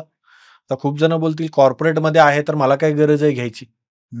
पण कॉर्पोरेटचा ज्या दिवशी तुमचा जॉब संपणार आहे त्या दिवशी हे होणार आहे. आणि हेल्थ इन्शुरन्स जेव्हा तुमचा जॉब संपणार आहे 50-60 मध्ये तुम्हाला मोठा हे कर, आणि तेव्हा तुम्ही घ्यायला जाल तर तेव्हा तुम्हाला महाग तर पडेलच. पण आता सर अशी सिच्युएशन आहे, भेटेल की नाही याची पण गॅरंटी नाही, कारण तुम्हाला लाईफस्टाईल डिझीज आहेत. म्हणजे 2 डिझीज असले तर काही कंपन्या देत पण नाहीत. आणि आज पुण्या मुंबईमध्ये राहणाऱ्याला ब्लड प्रेशर, कोलेस्ट्रॉल, डायबिटीज ह्या सगळ्या आहेत. मग त्याच्यामुळे तो लवकरात लवकर घेणं गरजेचं आहे. आणि तिसरी महत्वाची गोष्ट इथे की जेवढा तुमचा महिन्याचा खर्च आहे त्याचा तुमच्याकडे 6 ते 12 महिन्याचा बॅकअप असणं गरजेचं आहे. कारण जसं आपण परत मी आपल्या इंडियन कल्चरकडे जातो, आधी तुमचा जॉब जरी गेला तर भाऊ असायचा दुसरा, एकत्र राहायचे. त्यामुळे कुठची मेडिकल इमर्जन्सी आली किंवा काय आली 10 हात एकत्र यायचे आणि ते निभावून न्यायचे. खरे, तेव्हा तुम्ही आता बोललात तर जाणवलं की तेव्हा माझ्यावरचं संकट माझ्यावरचं नव्हतं, घरावरचं संकट होतं. आणि घरात 10-12 जण होते हे सगळं हँडल करायला. बरं, म्हणजे गंमत कशी आहे बघा की मी आणि माझा भाऊ, माझं अजून बहीण, आम्हा तिघांमध्ये जर बाय चान्स ताकद कमी असेल तर माझ्या वडिलांचे 4 भाऊ, ते सगळं नेटवर्क इतकं तगडं होतं. आता मी आणि माझी मुलं, we don't have that backup नाव. येस. कारण आणि बघा काय, आता लेट्स से आपण दोघं भाऊ आहोत, बरोबर. मला वाटलं तरी मी तुम्हाला मदत करू शकत नाही, कारण we both are in EMI trap. लक्षात घ्या. म्हणजे तुम्हाला माहिती आहे की माझा भाऊ मला मदत करू शकतो, पण त्याला त्रास का? की अरे त्याची पण सेम सिच्युएशन आहे. मी डोंबिवलीमध्ये फ्लॅट घेतला तर त्यांनी कुठेतरी ठाण्यामध्ये फ्लॅट घेतला, बरोबर. कारण आज सर्वात मोठा सर धोका आहे तो म्हणजे लाईफस्टाईल इन्फ्लेशनचा. मगाशी आपण इन्फ्लेशन बद्दल बोललो की आपल्या आईवडिलांच्या वेळेला इन्फ्लेशनच 0 होतं, म्हणजे 4% होतं, जे निग्लिजिबल होतं. आपण लाईफस्टाईल इन्फ्लेशनचे बळी आहोत. लाईफस्टाईल इन्फ्लेशन म्हणजे काय? आज जर समजा मी पीटर इंग्लंडचा शर्ट वापरतोय जो 1,500-2,000 हजार रुपयामध्ये होतो, उद्या मी बोललो की मला अजून चांगला ब्रँडकडे जायचंय तर मग मला 4,000 रुपयाचा शर्ट, बरोबर, झोडॅकचा शर्ट मला घ्यायचा आहे इथे. मग मी जो 2,000 रुपये खर्च होणार तर मी 4,000 केला. आणि लाईफस्टाईल इन्फ्लेशन इज 100%. आज मी सॅमसंग मोबाईल वापरतोय 50,000 रुपयाचा, पण मी फोमो फॅक्टरमध्ये माझे सगळे मित्र घेत आहेत म्हणून मी तोही घेतोय. मग याच्यासाठी काय की जर आपल्या पत्नीला म्हणजे दोघांना पण, नवरा बायको दोघांना पहिलं जर कन्व्हिन्स व्हायचंय एकमेकासाठी, पहिलं कॉमन गरज काय जी सगळ्यांची, आज तुमच्याकडे मोबाईल आहे, माझ्याकडे मोबाईल आहे, ही प्रत्येकाची गरज आहे आज.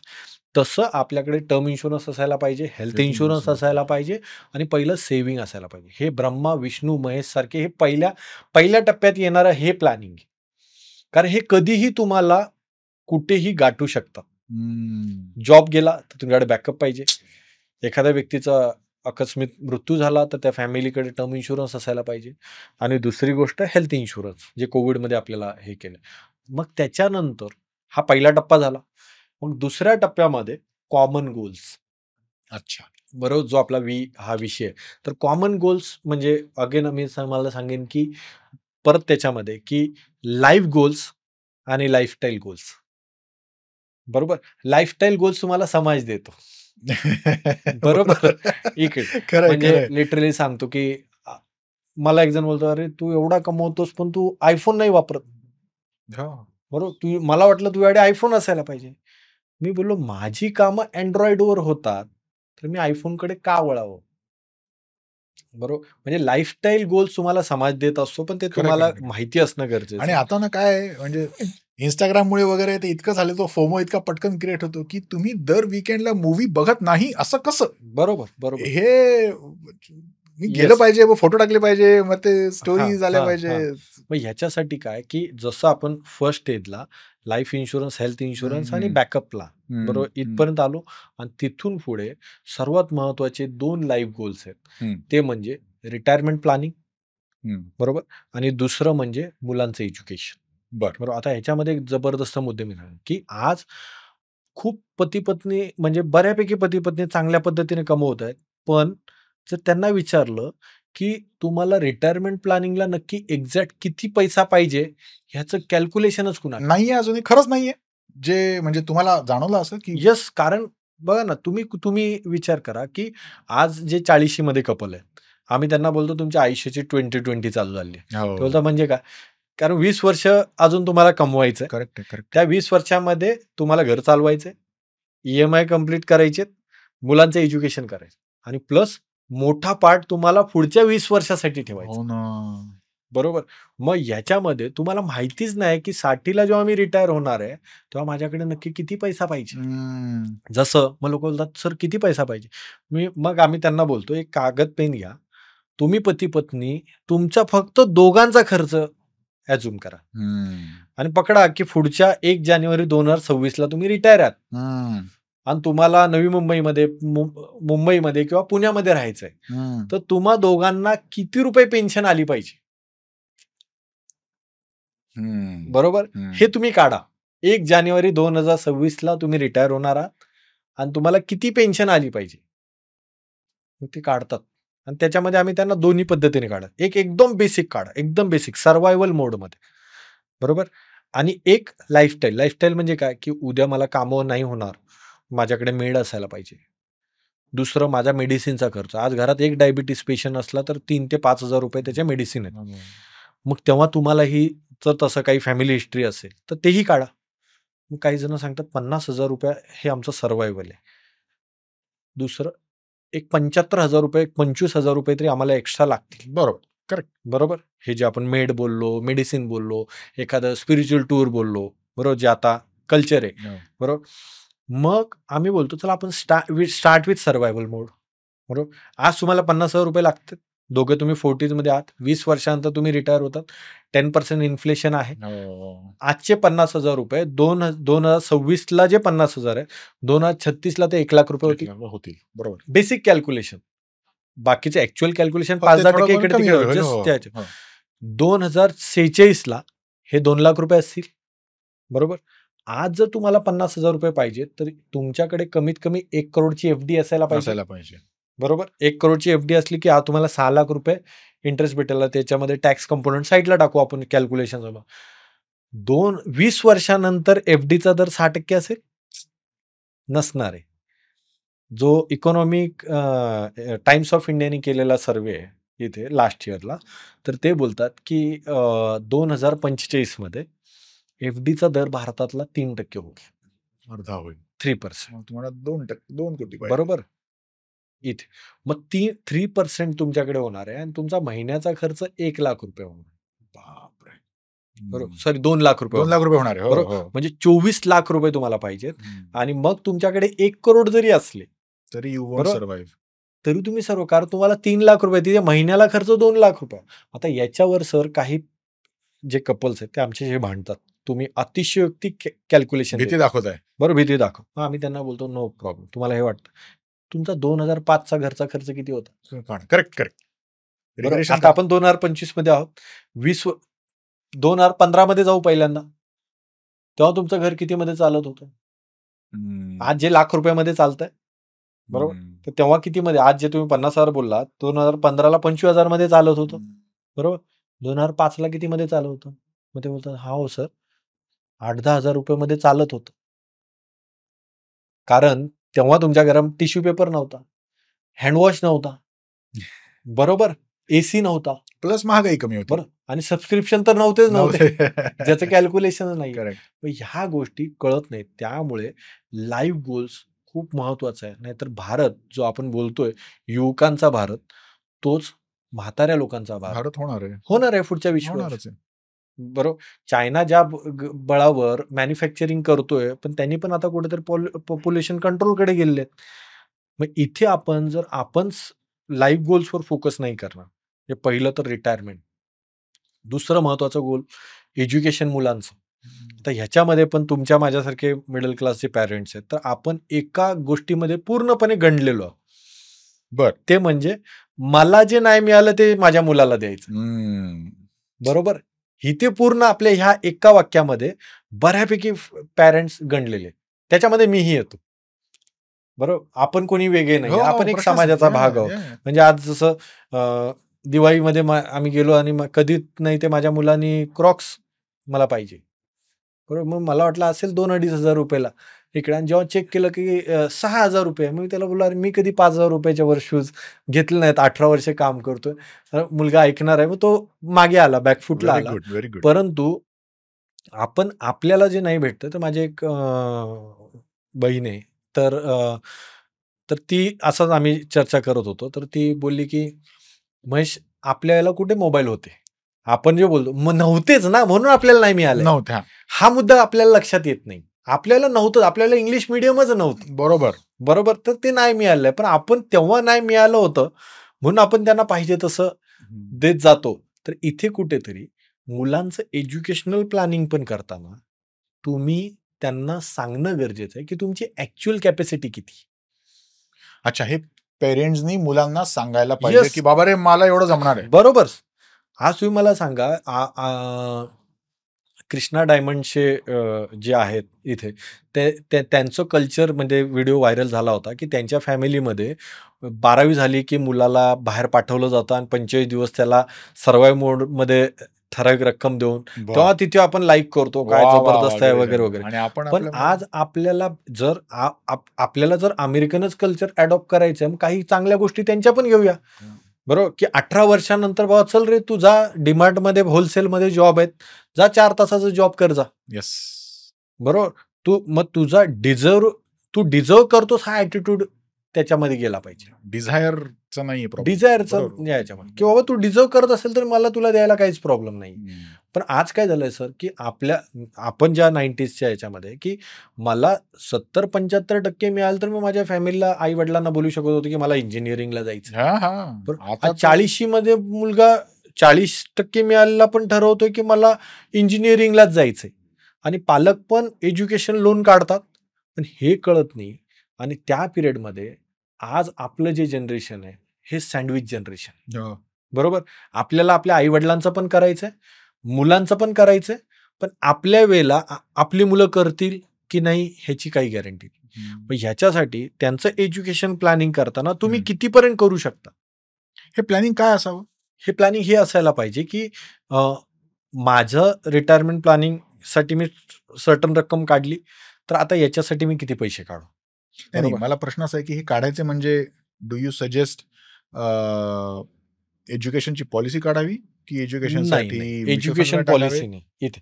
त्या मुद्द्यावर येण्याआधी एक म्हणजे काय की जसं आपण एखाद्या ट्रिपचं नियोजन करतो की शिमला कुल्लू मनालीला जायचंय, बरोबर, महाबळेश्वरला जायचंय, स्वित्झर्लंडला जायचंय, तिन्ही पण ट्रॅव्हल डेस्टिनेशन आहे. कुठे जायचंय त्याच्यानुसार कोणतं मोड ऑफ ट्रान्सपोर्ट निवडायचा आहे हे ठरेल. मग पहिलं काय की बाबा तुम्हाला नक्की खर्च किती येणार आहे आणि तुमची कॅपॅसिटी काय आहे.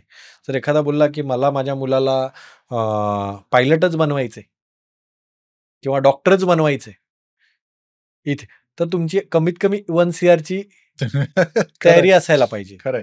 पण तुमच्या खरंच कॅपॅसिटीमध्ये आहे का? नाही, मला काय म्हणायचं पण महेश की आता बरेचदा मला माहिती नाही माझी मुलं काय होणार आहेत, ठीक आहे, आणि आता तू उद्या जाऊन काही आउटरेजियसली काहीतरी बोला, obviously I won't be able to provide. पण मला जे काही माझ्या मुलासाठी सेव्ह करावेसे वाटतात की मी माझं टार्गेट ठेवलं की मला 30 लाख द्यायचे, गृहीत धरा, ठीक आहे, 25 लाख 20 लाख काहीतरी द्यायचे.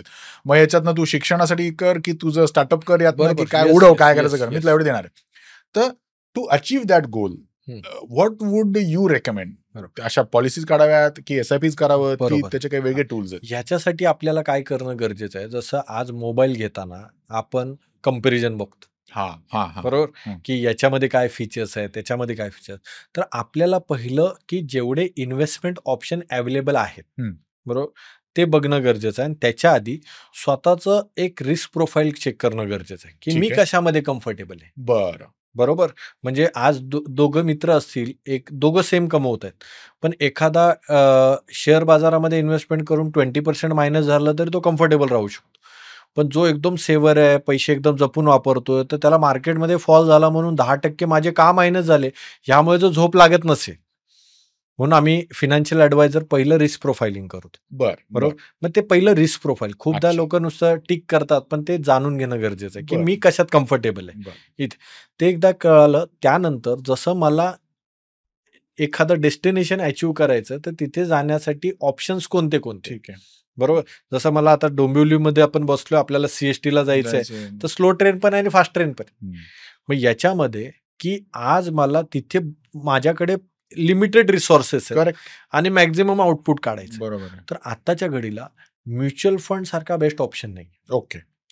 पण म्युच्युअल फंड बद्दल लोकांना अजून हे माहिती नाहीये, mutual fund it's not a final product.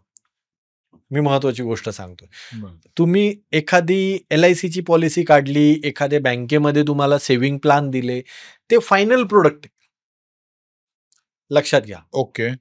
म्हणजे ते तुम्ही 10,000 हजार रुपये भरलेत, बरोबर, की महिन्याला 10,000 हजार रुपये भरले की 10-15 वर्षानंतर तुम्हाला एवढे रक्कम मिळणार आहे. फिक्स्ड. येस, आणि ते सेव्हिंग प्रकारामध्ये स्टॅटिक प्लॅन आहेत, बरोबर. म्हणजे फर्निश प्रोडक्ट आहेत पूर्ण. म्युच्युअल फंड असतानाच रॉ प्रोडक्ट आहे, बरोबर. म्हणजे काय, आता खूप जणांना हे पण अजून ओव्हर अनालिसिस खूप झालेलं आहे. म्युच्युअल फंड सगळ्यांना वाटतं mutual fund is equal to stock market, असं वाटतं. तसं नाही. म्युच्युअल फंड मध्ये पण प्रकार आहेत. गोल्ड म्युच्युअल फंड, मग ते गोल्ड बॉन्ड मध्ये इन्व्हेस्टमेंट केली जाते. रिअल इस्टेट म्युच्युअल फंड आले, त्याला रिट्स बोललं जातं. म्हणजे आज समजा हिरानंदानीच्या एखाद्या प्रोजेक्टमध्ये मला 50 लाखाचं घर नाही घेता येत, पण हिरानंदानीच्या म्युच्युअल फंडच्या याच्यामध्ये म्हणजे असे काही म्युच्युअल फंड आहेत, ते एकाच वेळेला लोडा, हिरानंदानी, अजून जे काही DLF आहे त्यांच्या प्रोजेक्टमध्ये इन्व्हेस्टमेंट करा, असे आहेत. मग याच्यासाठी जर आपल्याला मुलाला 25-30 लाख रुपये द्यायचे, तर कुठच्याही म्युच्युअल फंड डिस्ट्रीब्युटरकडे तुम्ही जाऊ शकता. म्युच्युअल फंड डिस्ट्रीब्युटरची वेबसाईट आहे, तिथे तुम्ही पिनकोड नंबर जरी टाकला डोंबिवलीचा, तर तुम्हाला त्याच्यामध्ये येतं की ह्या एरियामध्ये किती ॲडवायझर आहे. बरोबर. तिथे तुम्ही गेलात तर ते तुम्हाला कॅल्क्युलेशन करून देतात की तुम्हाला 10 वर्षानंतर तुमच्या मुलाला 30 लाख रुपये द्यायचे आहेत, तर 30 लाख रुपये तेव्हाचे द्यायचे आहेत की आत्ताचे द्यायचे. हा खूप महत्वाचा विषय, खूपच मोठा प्रश्न आहे, बरोबर. एक सिंपल गोष्ट सांगतो की एक म्हणजे लाईव्ह एक्झाम्पल आहे. माझा मेहुणा 2015ला अमेरिकेला गेला आणि त्याला खर्च आला 60 लाख रुपये, 60 लाख रुपये. आणि माझे एक रिलेटिव्ह मला भेटले, अरे हा तुझा मेहुणा गेला का, असं असं वगैरे वगैरे. आणि जस्ट त्यांनी मला एवढंच विचारलं आणि त्यानंतर 2021-22ला त्यांचा मुलगा USA ला जायची जेव्हा वेळ आली, तेव्हा तो खर्च 70 लाख रुपये होता. बरोबर. आणि तेव्हा त्यांनी मला फोन केला, "अरे महेश, तू तर सांगितलं तुझ्या मेव्हण्याचं 50 लाख रुपये खर्च आला होता." मी बोललो, "अहो काका, तेव्हा डॉलर या लेवलला होता, प्लस इन्फ्लेशन आहे." "अरे नाही, मी चूक केली, मी 50 लाख रुपयेच डोक्यात घेतले." बरोबर. आता ठीक आहे की 15-20 लाख रुपये मॅनेजेबल आहे आजच्या घडीला, की तेवढं तुम्हाला लोन इझिली मिळू शकतं. पण जेव्हा तुम्ही तेव्हाचे 30 लाख रुपये की आत्ताचे 30 लाख रुपये क्लिअर करत नसाल, तर 10 वर्षानंतर तेव्हाचे 30 लाख म्हणजे 60 लाख रुपये आहेत. मग पहिलं हे क्लिअर करणं गरजेचं. आज सर प्रॉब्लेम काय माहिती आहे का? आपण लहानपणी, आता दिवाळी झाली, बरोबर? तुम्ही पण तुमच्या आईने तुम्हाला एक लिस्ट करून दिली असेल आणि तुम्ही ते सामान आणलं असेल, बरोबर? आज डीमार्टला गेल्यानंतर किती जण लिस्ट घेऊन जातात, बरोबर? भेटेल तर उचललं जातं आणि त्याची मांडणी पण तशीच केली जाते. सायकोलॉजी. आपल्याकडे काय होतंय की प्लॅनिंग करताना इथे कुठेतरी बँकेत गेलो, बँकवाल्यांनी सांगितलं म्हणून पॉलिसी घेतली. माझा मित्र ऍडवायझर झाला, तो आला, त्यांनी तगादा लावला म्हणून मी घेतलं, बरोबर? मग याच्यासाठी काय की पहिली गोष्ट तर तुम्ही सगळे कोणते कोणते ऑप्शन तुमच्याकडे आहेत ते समजून घ्या. तुमचा गोल काय आणि मग तुम्ही राईट फायनान्शियल ॲडवायझरच्या जाऊन समजून बसा. नाहीतर आम्ही बोलतो की जर तुमची दाढ दुखत नाहीये, पण तुमच्या मित्र डेंटिस्ट आहे म्हणून त्याला गिऱ्हाईक नाही म्हणून तुम्ही जाणार आहेत का?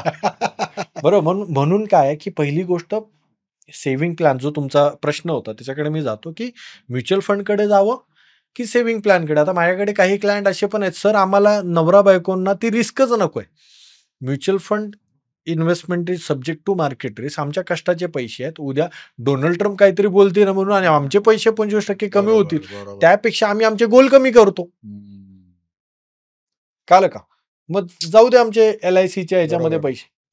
हे ज्याचं आज काय झालंय सर की प्रत्येक जण सांगतोय की माझंच बरोबर आहे.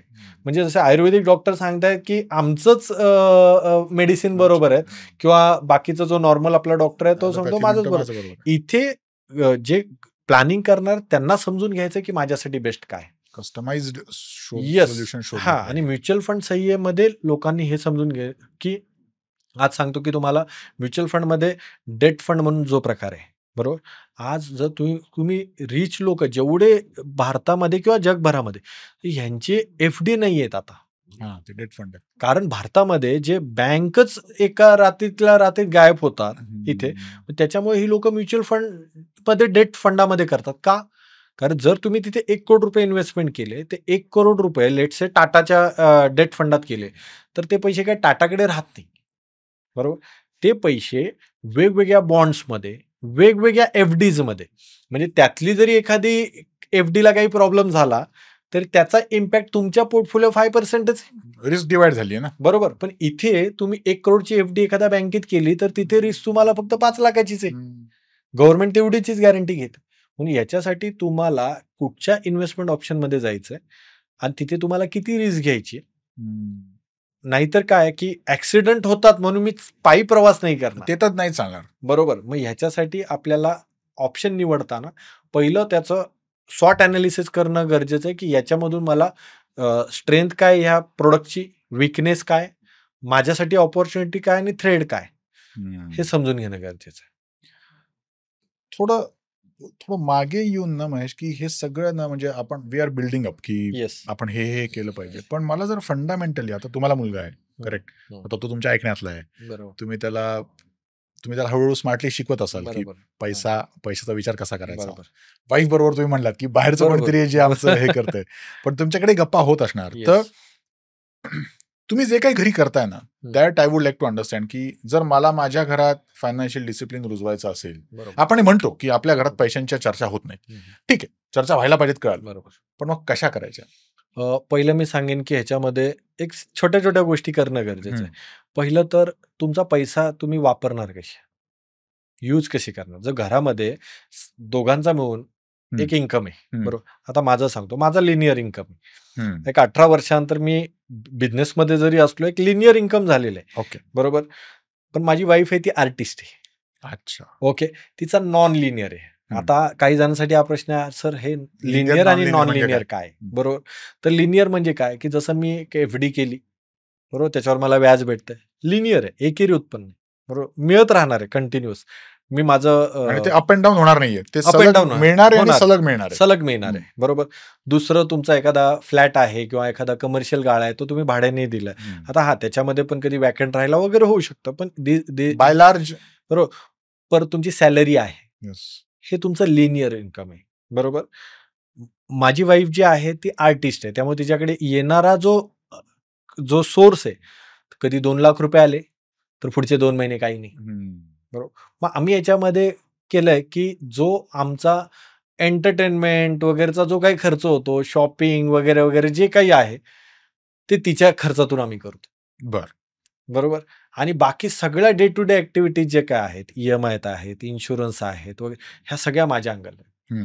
म्हणजे मगाशी जो तुम्ही प्रश्न केला होता की कदाचित दोघं 1-1 लाख रुपये कमवत आहेत, पण कदाचित असं पण होऊ शकतं 1-2 लाख रुपये कमवतो, दुसरा 20,000 रुपयेच कमवतो. मग इथे तो इन्फिरियर कॉम्प्लेक्स न करता हे आपल्या दोघांचे पैसे आहेत. आज तो 2 लाख रुपये कमवतो, काहीतरी ही घरामध्ये हँडल करते, बरोबर. म्हणजे आज आपल्याकडे बोललं आता हाऊसवाईफ आहेत, हाऊसवाईफ नाही, त्या घरातली रिस्पॉन्सिबिलिटी घेत आहेत, म्हणून तो व्यक्ती बाहेर किल्ला लढवू शकतो. त्यामुळे ते पैसेच असताना दोघांचे आहेत, तर त्याचं मनी मॅनेजमेंट कसं करणं ते आपल्या दोघांपर्यंत, ते तिथून स्टार्ट होणं गरजेचं आहे की कोणता खर्च कोण उचलणार आहे. जसं आज शॉपिंगला गेलो, पिक्चर बघायला गेलो किंवा काय गेलो, तर हे सगळे वाईफच्या ह्याच्यातून होतं, आणि तो तेवढा आमचा तो फंड आहे. म्हणजे महाबळेश्वरला जरी गेलो फिरायला किंवा कुठे जरी गेलो, तर बाबा हे याच्यातून मॅनेज होईल. पण त्यामुळे माझा जो SIP चालू आहेत, माझे जे इन्शुरन्स प्रॉपर आहेत, जी मला डे टू डे म्हणजे प्रत्येक महिन्याला जे माझ्या कमिटमेंट आहेत त्या कुठे फेल होत नाही, बरोबर. दुसरी गोष्ट एक करणं गरजेचं आहे की तुमच्या प्रत्येक फॅमिलीला त्यांचे आर्थिक गोल माहिती असणं गरजेचं, बरोबर. आज घरामध्ये एक महिना जरी इन्कम नाही आला तर घर डिस्टर्ब होऊ शकतं. आणि कोविडमध्ये आपण बघितलं, म्हणजे ज्या फॅमिलीकडे स्वतःचा बॅकअप होता, they are on mini retirement, बरोबर. ज्यांच्याकडे नव्हता त्यांना म्हणजे ते कोविड नाव जरी ऐकलं तरी ते त्यांना त्रासदायक होतं. मग फॅमिलीमध्ये पहिली गोष्ट की हे एक कुठेतरी तुमच्या पैशाचं नियोजनचं बोलणं व्हायला, कारण ते डे टू डे ऍक्टिव्हिटीज आहे. म्हणजे आज आपण आधी बोलायचो की वाईफला मी मॉलला नाही घेऊन जात कारण माझे पैसे जातील, पण आज तुम्ही जॉबवर काम करताय, तिला काहीतरी आवडलं, इन्स्टाला एखादी साडी आवडली आणि ती COD वर मागवू शकते, बरोबर. म्हणजे तुम्ही इकडे कमवण्यासाठी मेहनत करताय, पण त्याच वेळेला इकडे तुमचा पैसा चाललेला आहे इथे, त्यामुळे त्याचं नियोजन असणं गरजेचं आहे. तिसरी महत्वाची गोष्ट ती म्हणजे की आज आपल्याकडे जर डिटेलमध्ये बघितलं तर पैसा म्हणजे आपण बोलतो ना की ह्या कंपनीतून त्या कंपनीमध्ये शिफ्ट झाला का, 10% हाईक मिळाली म्हणून, पण 10% वाचवण्याचा प्रयत्न कलेक्टिव्हली कोणीच केलेला नाही, बरोबर. म्हणजे याच्यासाठी की फॅमिलीमध्ये की तुमचे शॉपिंगला जाण्याआधी डिसिजन व्हायला पाहिजे की आपल्याकडे आज शॉपिंगचं बजेट कितीच आहे. वाह, ओके. आता दिवाळी झाली, त्या दिवाळीचं आपलं बजेट कितीच आहे. जर तुम्ही फॉरेन अमेरिकेतली वगैरे पुस्तकं वाचली तर तिथे लोक क्रिसमसचा फंड काढतात. काल म्हणजे एखादा मुलगा आहे तो वर्षभर कुठेतरी कमवतोय, तर तो क्रिसमसला ते घरी येतात आणि त्याचा तो फंड असतो की एवढा फंड आहे, मग तो मम्मी त्याच्या आईला काहीतरी गिफ्ट घेऊन जाईल. आपल्याकडे तसंच काही नाही, म्हणून आम्ही बोलतो की आपण 12 महिने कमवतो आणि 14 महिने खर्च करतो. म्हणजे काय की खूप सारे खर्च आहेत त्याचे प्लॅनिंग नसल्यामुळे. आज बघा ना, रक्षाबंधन पासून सुरू झालेला प्रवास तुळशीच्या लग्नापर्यंत संपतो, पण ह्या पिरियडमध्ये तुमचे नक्की पैसे किती जातात सणावाराचे. आणि तेही तुम्ही म्हणता तसं की म्हणजे मी या सणाला म्हणा, मी या ट्रिपमध्ये म्हणा, मी आज मॉलमध्ये जाताना म्हणा, मी आज मूवीला जाताना म्हणा, what is my budget. Yes, हे असणं गरजेचं आहे. कारण मला वाटतं हे डिस्कस करणं, हे मुलांसमोर बोलणं हे सोपं सुद्धा आहे थोडंसं, की तिथून त्यांना हळूहळू कळेल. आणि सर काय आहे की आपल्याला की आपण बोलतो ना की गुजराती म्हण आहे की खोपडी में नाही चोपडी में, लिहिण्याची सवय जी लोक लिहितात ते बचत चांगली करतात. हे असं ऑब्झर्व केलं का? Yes yes yes. अच्छा, येस. म्हणून आम्ही सांगतो की तुम्ही ऍप वापरा, ट्रॅक करा, लिहा, डिजिटल करा, काही करा, पण तुमच्याकडे लिहिण्याचा पण ट्रॅक. बर. तुम्ही जपानमध्ये आज तिकडे मेट्रो येऊन 100 वर्ष झाली जपानमध्ये, बरोबर. हो ना, हो ना. पण आजही तिकडे पैशाचं मनी मॅनेजमेंट जे आहे ते आजही तिथे लिहूनच शिकवलं जातं. अच्छा, म्हणजे तुम्ही असं, अच्छा मला वाटलं की तुम्ही म्हणता कसं ट्रॅक करा, कसंही करा, पण तुम्ही Yes. म्हणता डिजिटली करा पण लिहा सुद्धा. लिहून असायला पाहिजे. बरं बरं बरं. कारण जेव्हा तुम्ही लिहिता तेव्हा तुम्हाला तो पिंच बसतो की नक्की पैसे जात आहेत कुठे. अच्छा.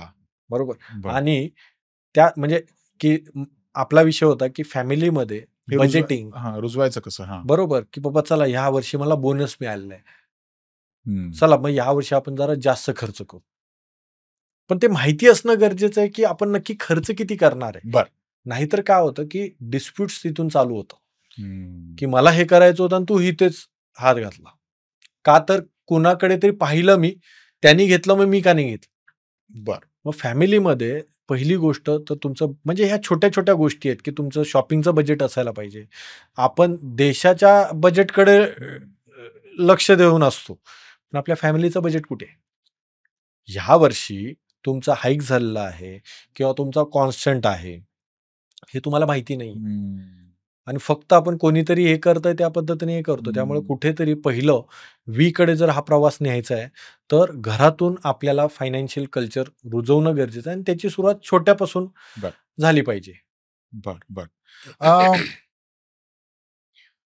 हा जो कल्चरल डिफरन्स आपण बोलतोय ना, की आधी आपण कंबाईन फॅमिली होतो, आता आपण न्यूक्लिअर फॅमिलीजकडे आलोय. न्यूक्लिअर फॅमिलीजचा जगण्याचा, कमावण्याचा, स्पेंड करण्याचा पॅटर्न बदलत चाललाय. बरोबर. तुम्हाला दिसतंय की अजून पुढे काही बदल होत जाणार आहेत किंवा बदल होत जात आहेत आणि यातनं फायनान्शियल प्लॅनिंग पण बदलत जाणार आहे? हो. असे काही ट्रेंड्स दिसत आहेत? खूप खूप दिसतात सर. कारण कसं आहे की आपण ज्या जगामध्ये वावरतोय की आपण सोशल मीडियावर सोशल स्टेटस बनवत चाललोय. म्हणजे आपली बॅलन्स शीट किती वीक होतीये याच्याकडे कुणाचं लक्ष नाहीये. बरोबर.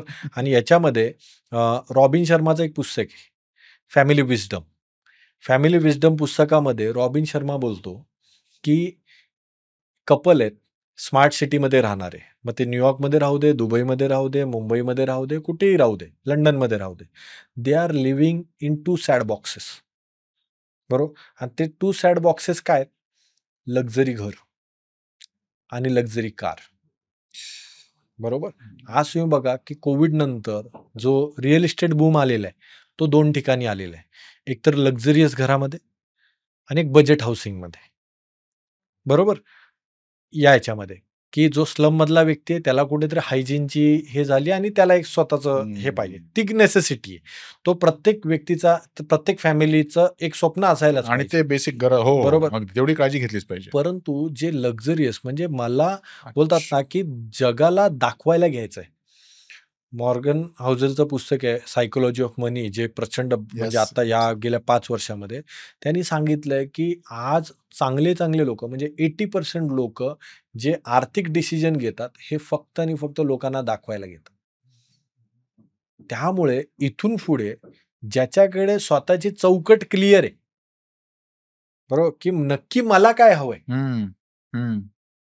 हे ज्याच्यामध्ये क्लिअर आहे इथे, तो व्यक्ती इथे खूप चांगल्या पद्धतीने सर्व्हाइव्ह करेल. बर. इथे नाहीतर फक्त जगाला दाखवायचंय, तिथे लाईक मला मिळणार आहेत आभासी जगतामध्ये, बरोबर, पण EMI 20 वर्ष तुम्हाला भरायचे. याच्यामध्ये काही फॅमिलीज कोविडमधून काही फॅमिलींनी असा अर्थ घेतलाय की अशा पद्धतीचं हे परत हे होऊ शकतं आणि आम्हाला कोणताही फायनान्शियल ट्रॅजेडीला सामोरं नाही जायचंय. सो त्यांनी त्यांच्या गरजा कमी करून टाकल्या. माझे एक क्लायंट आहेत की ज्यांच्यावर 3 करोड रुपयाचं घर होतं अंधेरीला, त्याच्यावर 1 करोडचं लोन होतं इथे. त्याला खूप चांगलं 50-60 लाखाचं पॅकेज होतं इथे. पण त्याला कळालं की बाबा हे कर्ज मला मारून टाकतंय इथे. त्यांनी ते घर सेल केलं. 2 करोड रुपये आले. नवी मुंबईमध्ये 1.25 करोडला घर घेतलं. 75 लाख रुपये इन्व्हेस्टमेंट केले. आधीच्याही काही इन्व्हेस्टमेंट होत्या. त्यांनी असा जॉब बघितला की तो वर्क फ्रॉम होम असेल. मग भले मला पॅकेज 30 लाखाचं असेल तरी चालेल. पण ते बोलले की मला आता इथे मी right now I am in 45, मला कोणते लोन नकोय. बर. अशी काही कुटुंब आहेत. त्याच्या वर्सेस दुसरे की कोविड आलेला आहे, अशा पद्धतीचा परत येऊ शकतो, जिंदगी ना मिलेगी दोबारा. बरोबर. मग असे पण आणि कुटुंब आहेत. मग ते बोलतात की आम्हाला काही नाही, आम्ही या पद्धतीने कोविडमधून जगलो, हे काय महत्वाचं नाहीये का? मग त्यामुळे कुठेतरी तुम्हाला बॅलन्स करणं गरजेचं आहे. बा कुठची गोष्ट अतिबचत पण काही गरजेची नाही. जगायचं कशाला म्हणजे जगायचं कशाला आणि अति खर्चिकपणा पण आपल्याला त्याच्यामध्ये म्हणजे एक मार्ग काढायचा आहे जो सस्टेनेबल लिव्हिंगचा असेल. ह्याकडे कुठेतरी जाणं गरजेचं आहे. तुमच्याकडे जेव्हा फायनान्शियल म्हणजे हे तुम्ही आता सांगत होतात ना की त्यांच्यावर कर्ज होतं आणि त्यांनी ते 3 कोटीचं घर विकलं वगैरे. 2 केसेस असतील. एक असेल ज्यात 2 जण कमवत आहेत आणि एक असेल ज्यात सिंगल कमवतोय. बरोबर. तुमच्याकडे अशा म्हणजे टिपिकली 2 फॅमिलीज म्हणजे 2 प्रकारच्या फॅमिलीज आहेत. तर काय फरक असायला हवा दोघांच्या प्लॅनिंगमध्ये? दोघांच्या प्लॅनिंगमध्ये पहिली गोष्ट जे दोघंही कमवत आहेत, बरोबर. जसं आपण बोललो की पहिली गोष्ट तर तुमच्या दोघांचे म्हणजे करिअर जे आहेत त्या करिअरची लॉंगिव्हिटी किती आहे. बरं. बरोबर. इथे आता की एखादा इंजिनियर असेल त्याची चांगली लॉंगिव्हिटी आहे. बरोबर. पण एखादा समजा आर्टिस्ट असेल, जसं मी बोललो, बरोबर, किंवा एखादा प्रोफेशनल असेल, म्हणजे एखादी लेडीज आहे, बरोबर, तर ती लॉयर आहे, पण नंतर एका वेळेनंतर तिला त्या पद्धतीने ते होणार आहे का? जे आपण मगाशी बोललो. मग पहिलं तर तुम्ही दोघं तुमच्या करिअरची एक टाइमलाईन आखा, प्रॅक्टिकल लाईफ लाईन. असं नाही की आता खूप जण प्रोफेशनल एक चूक करतात, मी कुठे मरणार आहे किंवा मी कुठे रिटायर होणार आहे. बरं. मरणार नाही, मी कुठे रिटायर होणार, मी तर जोपर्यंत जिवंत आहे तोपर्यंत माझी प्रॅक्टिस चालूच राहणार. फिजिकल चॅलेंजेस, तू लॉयर जरी असला तर फिजिकल तुझी लिमिटेशन्स आहेत इथे. पहिलं त्या दोघंही कमवणाऱ्यांना की आपल्याला आपल्या करिअरची एक टाइमलाईन आखणं गरजेचं आहे. ठीक आहे. बरोबर. टाइमलाईन आखली, त्यानंतर तुम्हाला एक हे करणं गरजेचं आहे की दोघांचा जो इन्कम आहे एखाद्याचा जर जॉब गेला म्हणजे त्याच्यामध्ये रिस्क फॅक्टर किती आहे. जसं आज आपण बघतोय की इंजिनिअरिंग जे IT वाले आहेत, ज्या पद्धतीचे त्यांचे हाईक झालेत, म्हणजे काही जण आता 36 लाखावरून डायरेक्ट 20 लाखावर आलेले, कारण वरचा जो पूर्ण जो प्रीमियम होता तो सगळा AI काढून टाकलेला आहे. म्हणजे जी गरज आहे तिथेच मी तुम्हाला ठेवलं जाईल. म्हणजे गेल्याच महिन्यामध्ये मुंबईमध्ये डिझनी स्टुडिओमधून 1200 जणांना हे केलेलं आहे इथे. मग ते 2 महत्वाच्या गोष्टी जिथे दोघं पण कमवणार आहेत. नाहीतर आणि त्याच अनुषंगाने तुम्हाला तुमच्या लोनचं आणि भविष्यातल्या गरजाचं प्लॅनिंग करायचं इथे. तसंच आता पण येतोय की जे सिंगल याच्यामध्ये, बरोबर. मग त्याच्यामध्ये पहिली गोष्ट जो सिंगलवाला आहे, म्हणजे जो एक पती कमवतोय इथे, त्यांनी त्याच्या वाईफला फायनान्शियली कॅपेबल पहिलं केलं पाहिजे. म्हणजे ती कमवत नाहीये, बरं, म्हणजे हिला काही कळत नाहीये, बरोबर, म्हणजे हा तिचा फोर्टेच नाहीये, ती फक्त एक गृहिणी आहे तेवढंच ती नाही करत. पण तिला पहिलं बाबा मी जे कमवतोय त्याचे इन्व्हेस्टमेंट कुठे होत आहेत, कारण ती पण तेवढीच इक्वल त्याच्यामध्ये आहे. पण आपल्याकडे होम मिनिस्टर बोललं जातं, तिला विचारून सांगतो बोलतात, पण ऍक्च्युअली त्यांना काहीच माहिती नसतं फायनान्शियल बाबतीत, काहीच माहिती नसतं. सर अशा आम्ही केस स्टडीज हँडल केलेले आहेत इथे की husband wife both are doctors, दोघं डॉक्टर आहेत इथे, दोघं एकत्र काम करतात, पण हजबंड सगळं बघतोय. बापरे, दोघं कमवत असून म्हणजे दोघं एकत्र कमवत आहेत, चांगली प्रॅक्टिस आहे. पण काही स्त्रियांना हेही आवडतं, नाही हे सगळं हेच बघतात इथे, बरोबर, हेच बघतात. पण तो व्यक्ती कार ऍक्सिडेंटमध्ये गेलाय, त्या वाईफला ते हँडल करणं, तू बिलीव्ह नाही करणार, तिचे भाऊच तिला टॉर्चर करते. आपण बोलतो की सासरकडून टॉर्चर झालं पैशासाठी, पण इथे तिचे भाऊच तिला टॉर्चर करतात की आम्हाला पैसे दे, आम्हाला बिझनेसमध्ये गरज आहे. आणि ती आता हँडिकॅप काय, कारण तिने कधी ते हँडल करण्यासाठी ग्रीपच घेतली नाही. बरोबर. मग म्हणून याच्यासाठी जो कमवणारा व्यक्ती जो आहे त्याचा पहिली जर कोणती हे असेल तर आपल्या वाईफला एवढं हँडल करण्या इतकं कॅपेबल करणं गरजेचं आहे. नाहीतर तेवढाच मोठा मेस तुम्ही नंतर करून जाता. बापरे, दिस इज म्हणजे बोलतात की तुमचा प्रपंच एवढाच असायला पाहिजे की जो तुम्ही नसताना तुमच्या फॅमिलीला मॅनेज करता आला पाहिजे. बरोबर, पहिली ही गोष्ट. दुसरी गोष्ट की तुम्ही जेव्हा एका उत्पन्नावर आहे, म्हणजे आज आपल्याकडे सगळीकडे कोट्स येत असतात दिवसभरातून आणि मग आपल्याला कोट्स येतो की वॉरन बफेटचा फोटो असतो आणि बोलतात की तुमच्याकडे 6 इन्कम असायला पाहिजे. इथे एका इन्कमची मारामारी आहे. तर 6 इन्कम. तर तिथे सगळ्यांना मी सांगेन की जे आज आपण प्रत्येक जण काही ना काहीतरी डिग्री घेतोय म्हणून चांगले कमवतोय. तुमच्या डिग्रीच्या माध्यमातून असं एक स्किल तरी एक्वायर करा. बरोबर, म्हणजे उद्या जॉब जरी गेला, ते तर बरोबर, जॉब जरी तुम्ही गेला तर त्याच्यामधून तुम्ही सर्व्हाइव्ह करा. म्हणजे जगाच्या पाठीवर मी बोलतो चला भारतामध्ये जरी तुम्ही कुठेतरी गेला तर तुम्ही सर्व्हाइव्ह करा. म्हणजे जर समजा एखादा बँकेमध्ये काम करतोय तर मी बोलतो त्यांनी साईड बाय साईड जर टॅक्स प्लॅनिंगचा कोर्स केला आणि छोट्या उद्योजकांना जर तो टॅक्स प्लॅनिंग द्यायला लागला, म्हणजे उद्या जॉब गेला तरी तिथे ₹1,00,000 पगार मिळत होतो तर इकडे तो ₹50,000 जर 10 जणांचं प्लॅनिंग करायला गेला आणि त्यांच्याकडून ₹5,000 घेतले तर ते करू शकतो. इथे मग तिथे तुम्हाला कुठेतरी तुमच्या हॉबीला किंवा तुमची जी अकॅडमिक आहे किंवा जे तुमचं स्किल आहे, म्हणजे एक तर तुमचा अकॅडमिक आहे, बरोबर, म्हणजे तो बीकॉम आहे, मग तिथे जर त्यांनी त्याच्याशी पॅरलल, बरोबर, तर ते जर त्यांनी ॲक्वायर केलं की उद्या जरी इथून मला पिंक स्लिप मिळाली, अमेरिकेमध्ये बोलतात पिंक स्लिप की तुला तर दुसऱ्या दिवसापासून तो चालू होईल. किंवा टॅक्स प्लॅनिंग शिकवायला जाऊ शकतो, कॉमर्स क्लासमध्ये शिकवायला जाऊ शकतो, टीचिंग तू करू शकतोस का यामध्ये. आता माझा एक मित्र आहे की त्याला फिरायला खूप सारं आवड, मग त्यांनी एका ट्रॅव्हल कंपनी बरोबर टाईप केलेलं आहे. अच्छा, मग तिथून तो रेफरन्सेस जनरेट करतो फावल्या वेळामध्ये. मग उद्या जर समजा की मला कळालं की मला आज ना उद्या कधीतरी जॉबचा इन्कमचा प्रॉब्लेम येणार आहे, पण मीच जर डिसाईड केलं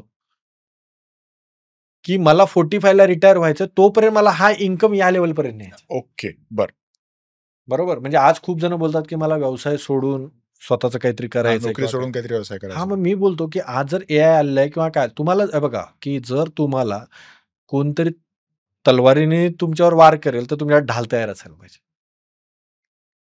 मग ह्याच पद्धतीने आज आपण आपल्याला जीवितहानी होऊ शकते म्हणून इन्शुरन्स काढून ठेवू शकतो.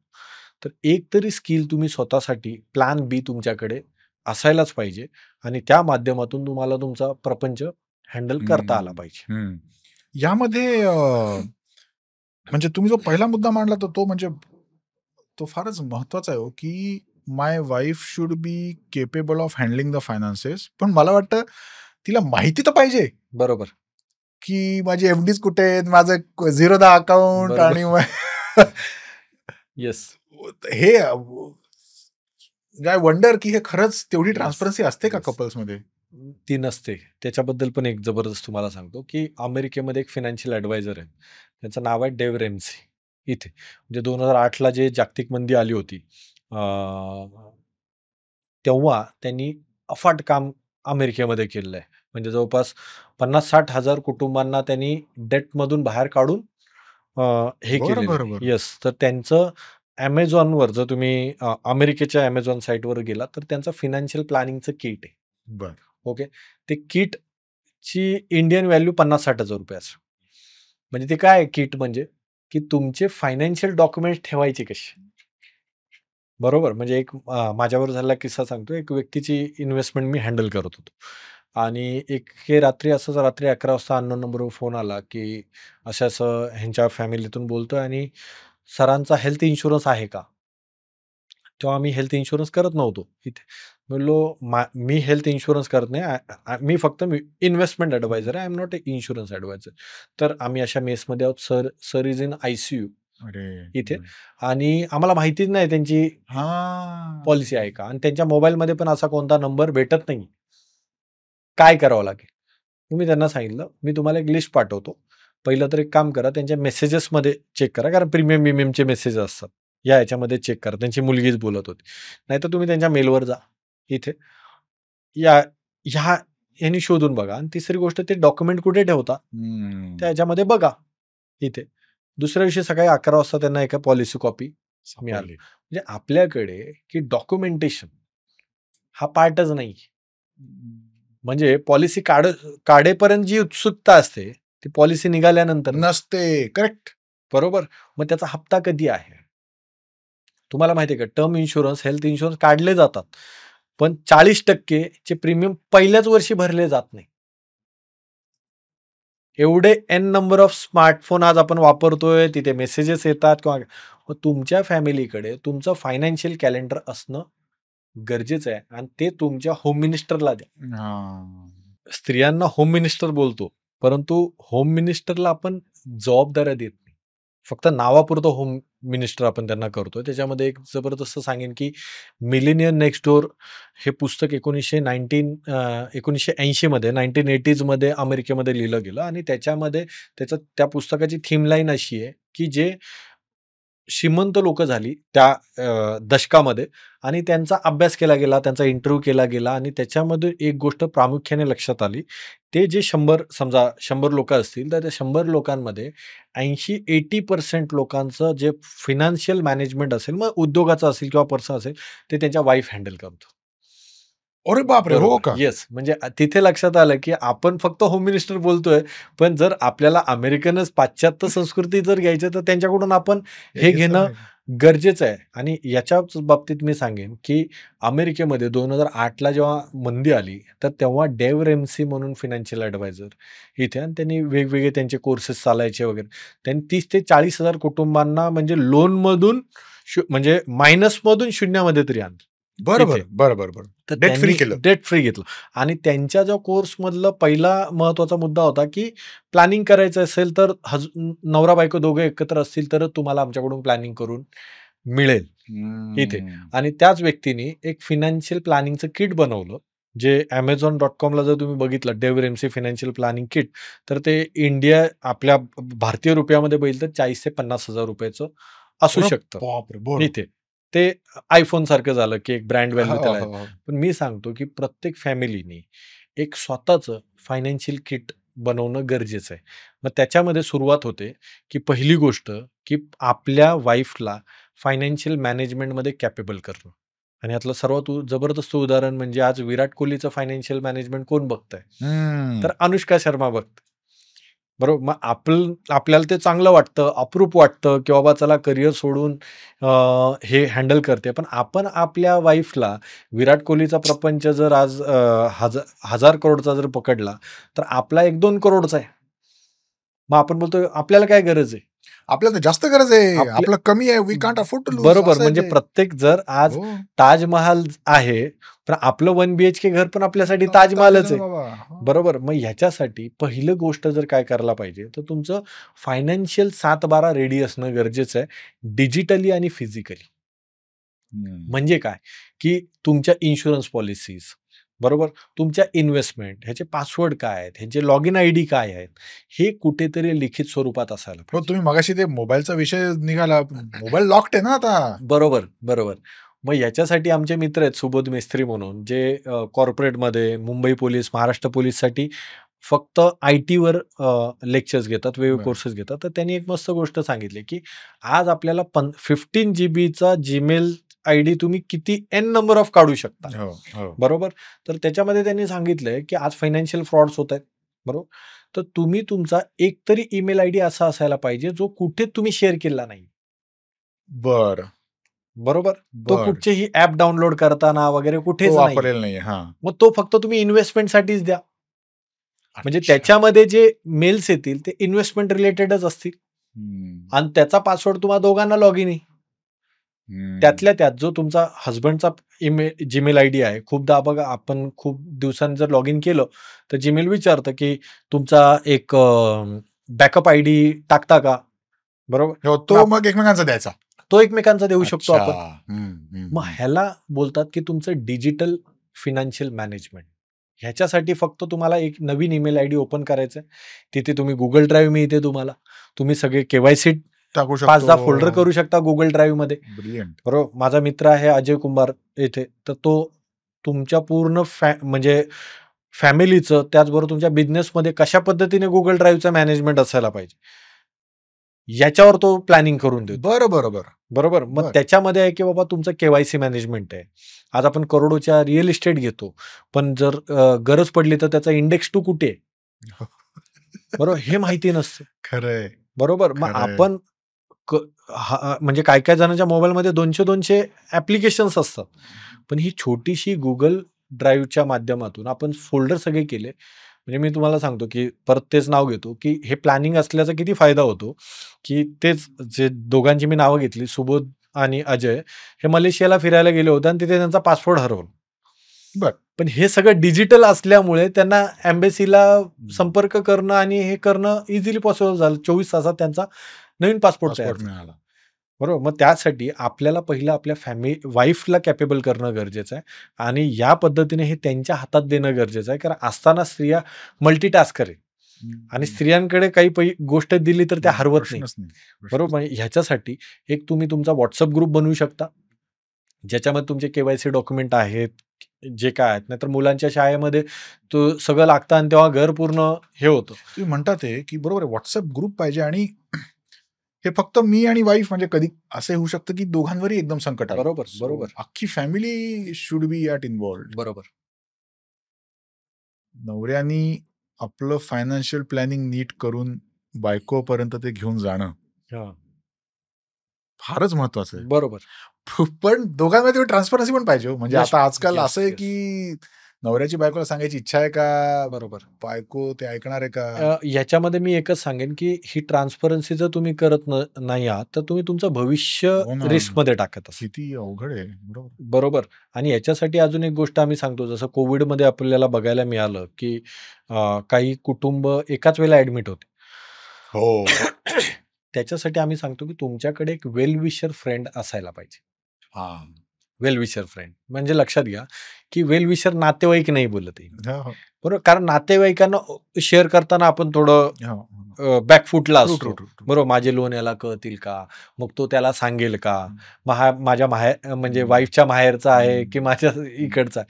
त्यापेक्षा तुमच्याकडे एक वेल विशर चांगला मित्र पाहिजे की उद्या तुम्हाला काही जरी झालं तरी तो कॅपेबल आहे, तो तेवढा विश्वासू आहे.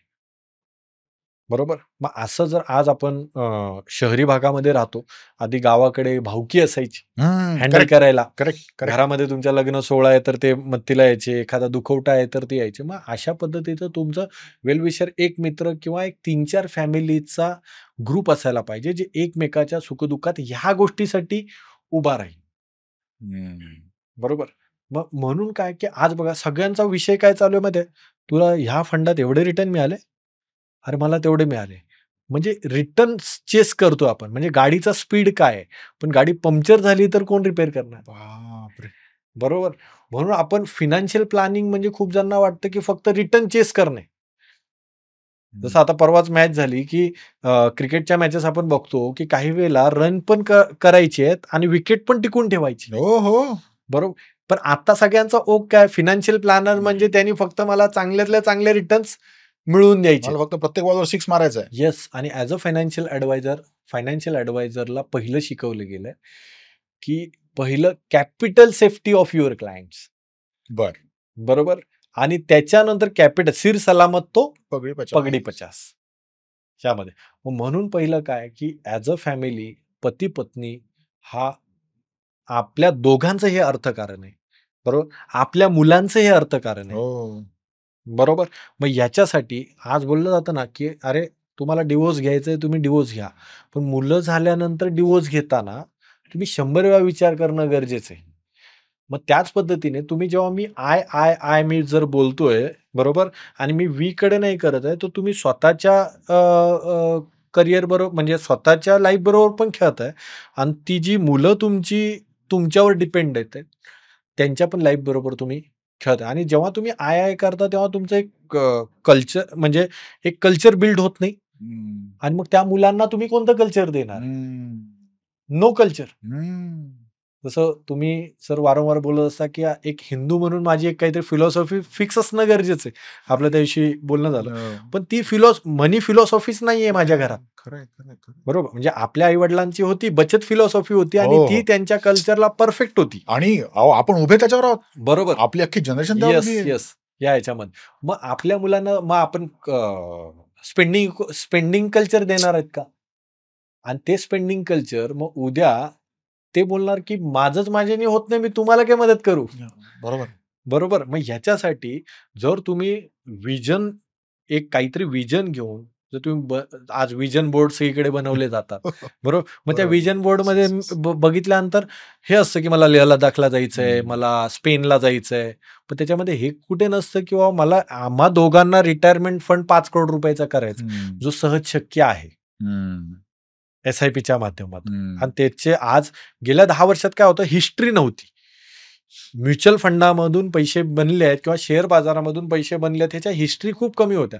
इन्फोसिसच्या होत्या, विप्रोच्या होत्या, लार्जर दॅन लाईफ अशा एक्सेप्शनल होत्या. बरोबर. त्यामुळे लोक त्याच्यामध्ये हे करत नव्हते. पण आज तुम्ही म्युच्युअल फंड सहीच्या साईटवर गेला किंवा कुठच्याही SBI म्युच्युअल फंडच्या इथे गेलात आणि तुम्ही टाकू शकता की मला लास्टच्या 20 वर्षाचा ट्रॅक रेकॉर्ड पाहिजे, तर एकदम वाईटात वाईट 12% जरी पकडलं तरी अप्रतिम वेल्थ क्रिएट होते. त्यामुळे पहिलं पती पत्नींनी ह्या याच्यावर हे करणं गरजेचं आहे. आणि होम मिनिस्टर फक्त नावाला न ठेवता ऍक्च्युअल होम मिनिस्टर करणं गरजेचं आहे. कारण तुम्ही न्यूक्लिअर फॅमिली म्हणून जगताना ह्या सगळ्या गोष्टी तुम्ही करणं गरजेचं आहे. जसं एक सिंपल तुम्हाला सांगतो की सिंगापूरमध्ये प्रत्येक घरामध्ये एक कॉन्टॅक्ट म्हणजे इमर्जन्सी कॉन्टॅक्ट नंबर कंपल्सरी आहे. अच्छा. बरोबर. आपल्या घरी असतो का? म्हणजे आपल्या आज तुम्ही डोंबिवलीमध्ये आज आपण बसलोय, पुण्यामध्ये जा, कुठेही जा, तर तुमच्या 2 किलोमीटर अंतरावर तर मल्टी स्पेशालिटी हॉस्पिटल आहे, बरोबर. पण त्याचा नंबर किती जणांकडे सेव्ह आहे? मग तसंच तर तुमचा फायनान्शियल ऍडवायझर कोण आहे? तुम्हाला काही झालं तर हेल्थ इन्शुरन्स ऍडवायझरचा नंबर कुठे आहे? तर फिनान्शियल 7/12 त्या पद्धतीने रेडी असणं गरजेचं. नाही तर तुम्ही ओव्हर कॉन्फिडन्समध्ये आहे ना, माझ्या मोबाईलमध्ये सगळं, पण पासवर्ड तेवढा माझ्याकडे. त्यामुळे ते पण माहिती असणं गरजेचं आहे. आणि ट्रान्सपरन्सी खूप महत्वाची आहे. त्याच्याशिवाय गोल अचीव्ह होऊ शकत. ट्रान्सपरन्सीचं कसं आहे, मला काय वाटतं की बहुतेक, आणि हे मला वाटतं पुरुषांचं टिपिकल बिहेवियर आहे, की मला ट्रान्सपरन्सी मेंटेन ठेवायला आवडत नाही, कारण मग मी माझ्या मर्जीचा मालक राहत नाही. मग मला वाटेल त्याला कर्ज देता येत नाही, वाटेल त्याचा गॅरेंटर राहता येत नाही आणि मग बायको मग रागवेल ना. बरोबर. नाही, ह्याच्यामध्ये मी सांगेन, मित्र परिवारामध्ये व्यवहार करता, बरोबर, म्हणजे नातेवाईक असतील किंवा काही असेल, तर तुमच्या कॅपॅसिटीनुसार व्यवहार कर, बरोबर. म्हणजे जसं आपण बोलतो एकमेकाच्या सुखदुःखात उभं राहणं. हो, बरोबर आहे. पण त्याच्या दुःखामध्ये तुझ्या सुखाची वाट लावणं. म्हणजे माझी कॅपॅसिटी किती आहे, माझी कॅपॅसिटी, मी त्याला ₹1,00,000 मदत करू शकतो, पण तुम्ही 10 लाखासाठी गॅरेंटर होत असाल. म्हणजे मी माझ्या जीवनामध्ये काही अशी बघितले आहेत की त्याच्यामध्ये की फक्त मित्राला नाही कसं बोलू म्हणून तो गॅरेंटर राहिलेला आहे, बरोबर. तो मित्र एक्सपायर झाला, 25 लाख रुपयाचे हप्ते हा भरतोय, बापरे, बरोबर. त्याचा मधल्या काळात त्याचा सिबिल खराब झाला, त्याच्यामुळे त्याच्या मुलाच्या म्हणजे त्याच्या मुलाच्या गॅरेंटरच्या मुलाच्या एज्युकेशनसाठी लोन मिळताना प्रॉब्लेम झाला का, तर तिकडे सिबिल अफेक्ट झालाय. म्हणजे तुम्ही स्वतःची मैत्री निभावताना तुम्ही फॅमिलीला काय रिस्क मध्ये टाकताय, फॅमिलीचं फ्युचर, बरोबर. मग याच्यासाठी आज लोन मिळतं, तुला काय व्हायचंय. आणि खूपदा काय होतं तुम्हाला सांगतो, जो मित्र तुम्हाला मदत मागायला आला त्याला पण खूपदा माहिती नसतं, कारण बरोबर त्याला हे माहिती नाही की को ऍप्लिकंट आहे की को गॅरेंटर आहे. लक्षात घ्या मी काय बोलतोय, बरोबर. म्हणजे जर समजा एखाद्या मित्राला गाडी घ्यायची आहे, दिवाळी आली, दसरा आला, आपण एक्साइट होतो, GST कमी झालंय आणि गाडी घ्यायची, मग ते त्याचा सिबिल चेक करता, सगळे चेक करता, अरे हा ह्याचं जरा प्रोफाईल लो दिसतंय. तो बोलतो, सर तुमचा कोण चांगला मित्र आहे का ज्याचं 20-25 लाखाचं पॅकेज आहे, बरोबर. मग तो बोलतो की एक काम करूया, त्याला आहे ना आपण गॅरेंटर म्हणून लागेल. मला पण वाटतं की गॅरेंटर म्हणून आहे, पण तिथे साईन घेताना तिथे को गॅरेंटर असतो. को गॅरेंटर म्हणजे सहकर्जदार. को ऍप्लिकंट का को गॅरेंटर म्हणतात, सॉरी,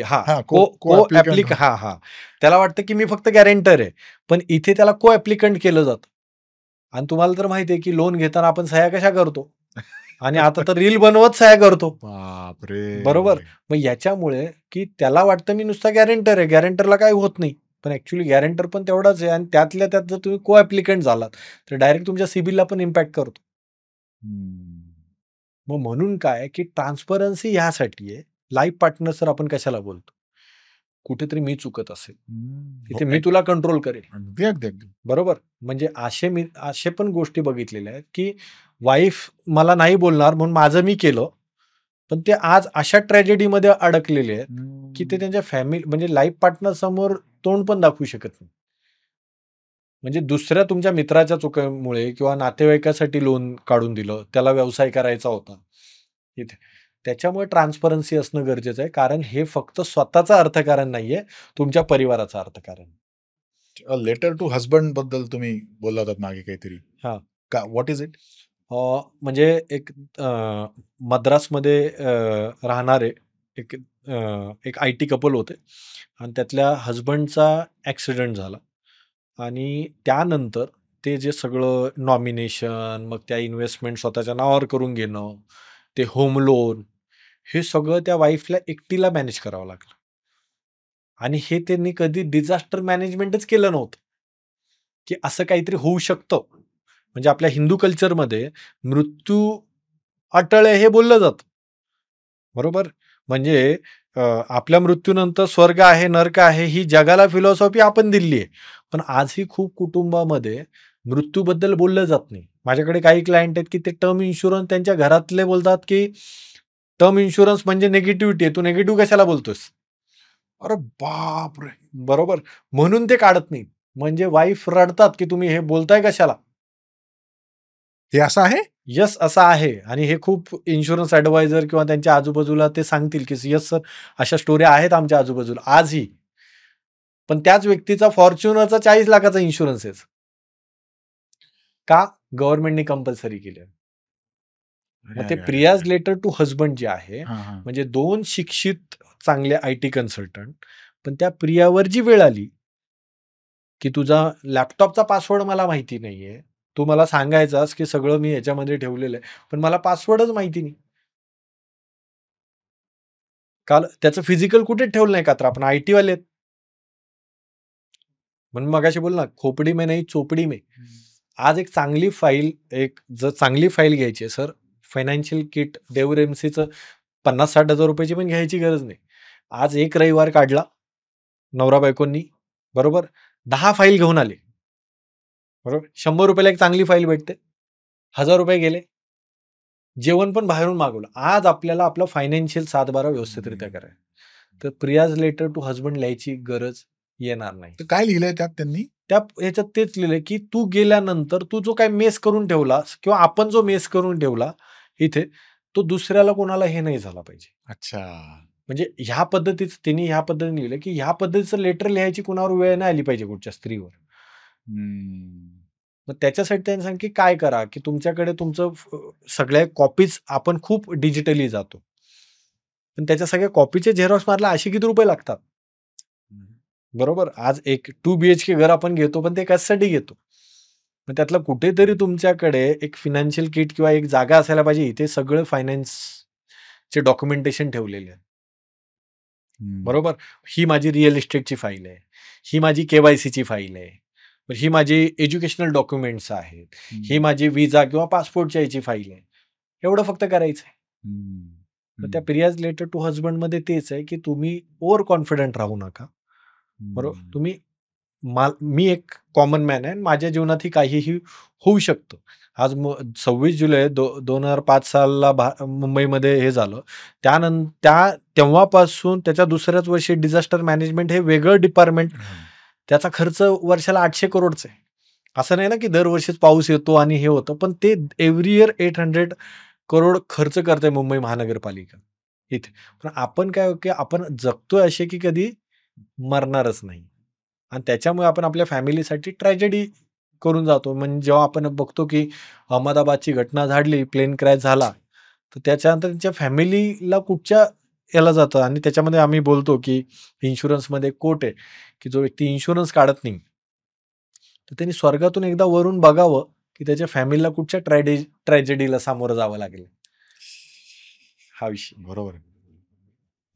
काय म्हणजे मी सुरुवात केली की तुम्हाला आय वरून वी वर का यावं वाटलं, आणि संपेपर्यंत मला वाटायला लागले की हा प्रश्न पडणंच किती मूर्खपणाचं आहे की दिस इज अस ना, म्हणजे हे फॅमिलीचं किती छोट्या छोट्या गोष्टी आहेत. आपण जर त्या नीट नाही केल्या गेल्या तर केवढा मोठा परिणाम. आणि नीट केलं तर काय होतं त्याच्यातले पण सांगतो. म्हणजे नाही असं एक म्हणजे माझाच मित्र, दोघं IT कन्सल्टंट, लव्ह मॅरेज, दोघांना फिरायची प्रचंड आवड. इथे तुम्ही बिलीव्ह नाही करणार सर, 2021ला त्यांनी लग्न केलं इथे. तर त्यांनी ठरवलं की युरोप ट्रिप 50शी मध्ये काय करायची, तरुणात करायला पाहिजे. बरोबर. त्यांनी त्यांचा लग्नाचा खर्च 3 लाख रुपयामध्ये मॅनेज केला. लग्न नाही मोठं करायचं इथे. आणि ते बोले हनीमूनला थोडं लेट जाऊ. इथे लग्न झाल्यानंतर 6 महिन्यांनी जाऊ. मध्ये कुठेतरी फिरून आले. तुम्ही बिलीव्ह नाही करणार सर, 1 महिना ते युरोप फिरत होते. 5 लाख रुपये खर्च आला. मेमरीजच क्रिएट करायचे आहेत ना. 4 दिवस शिमला कुल्लू मनालीला जाऊन नुसते फोटो काढण्यापेक्षा ते 1 महिना युरोप फिरत होते. आणि त्याचं डे वाईज सगळं प्लॅनिंग होतं. बजेट ट्रिपच होती, पण 5 लाख रुपये ते 1 महिना. विचार करा हे किती जबरदस्त. जन्मभरासाठी काय सुंदर आठवणी. बरोबर. मग त्यांनी ठरवलं होतं, अरे हा जवानी दिवानीमध्ये हा सीन आहे ना, हा इकडे रणबीर कपूर, म्हणजे अशा पद्धतीचं पण प्लॅनिंग करणारे म्हणजे होऊ शकतं.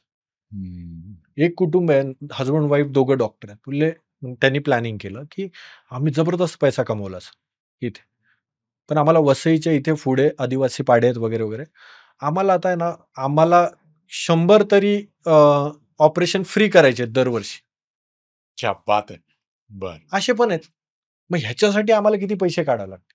आमची मुलं पूर्ण सेटल. हा आम्ही कोणाला तर रॉयल्टी देऊन अंधेरी विलेपार्ला त्यांचं क्लिनिक आहे, हे आम्ही त्यांना देऊन टाकू. आम्हाला तिकडे जायचं आहे.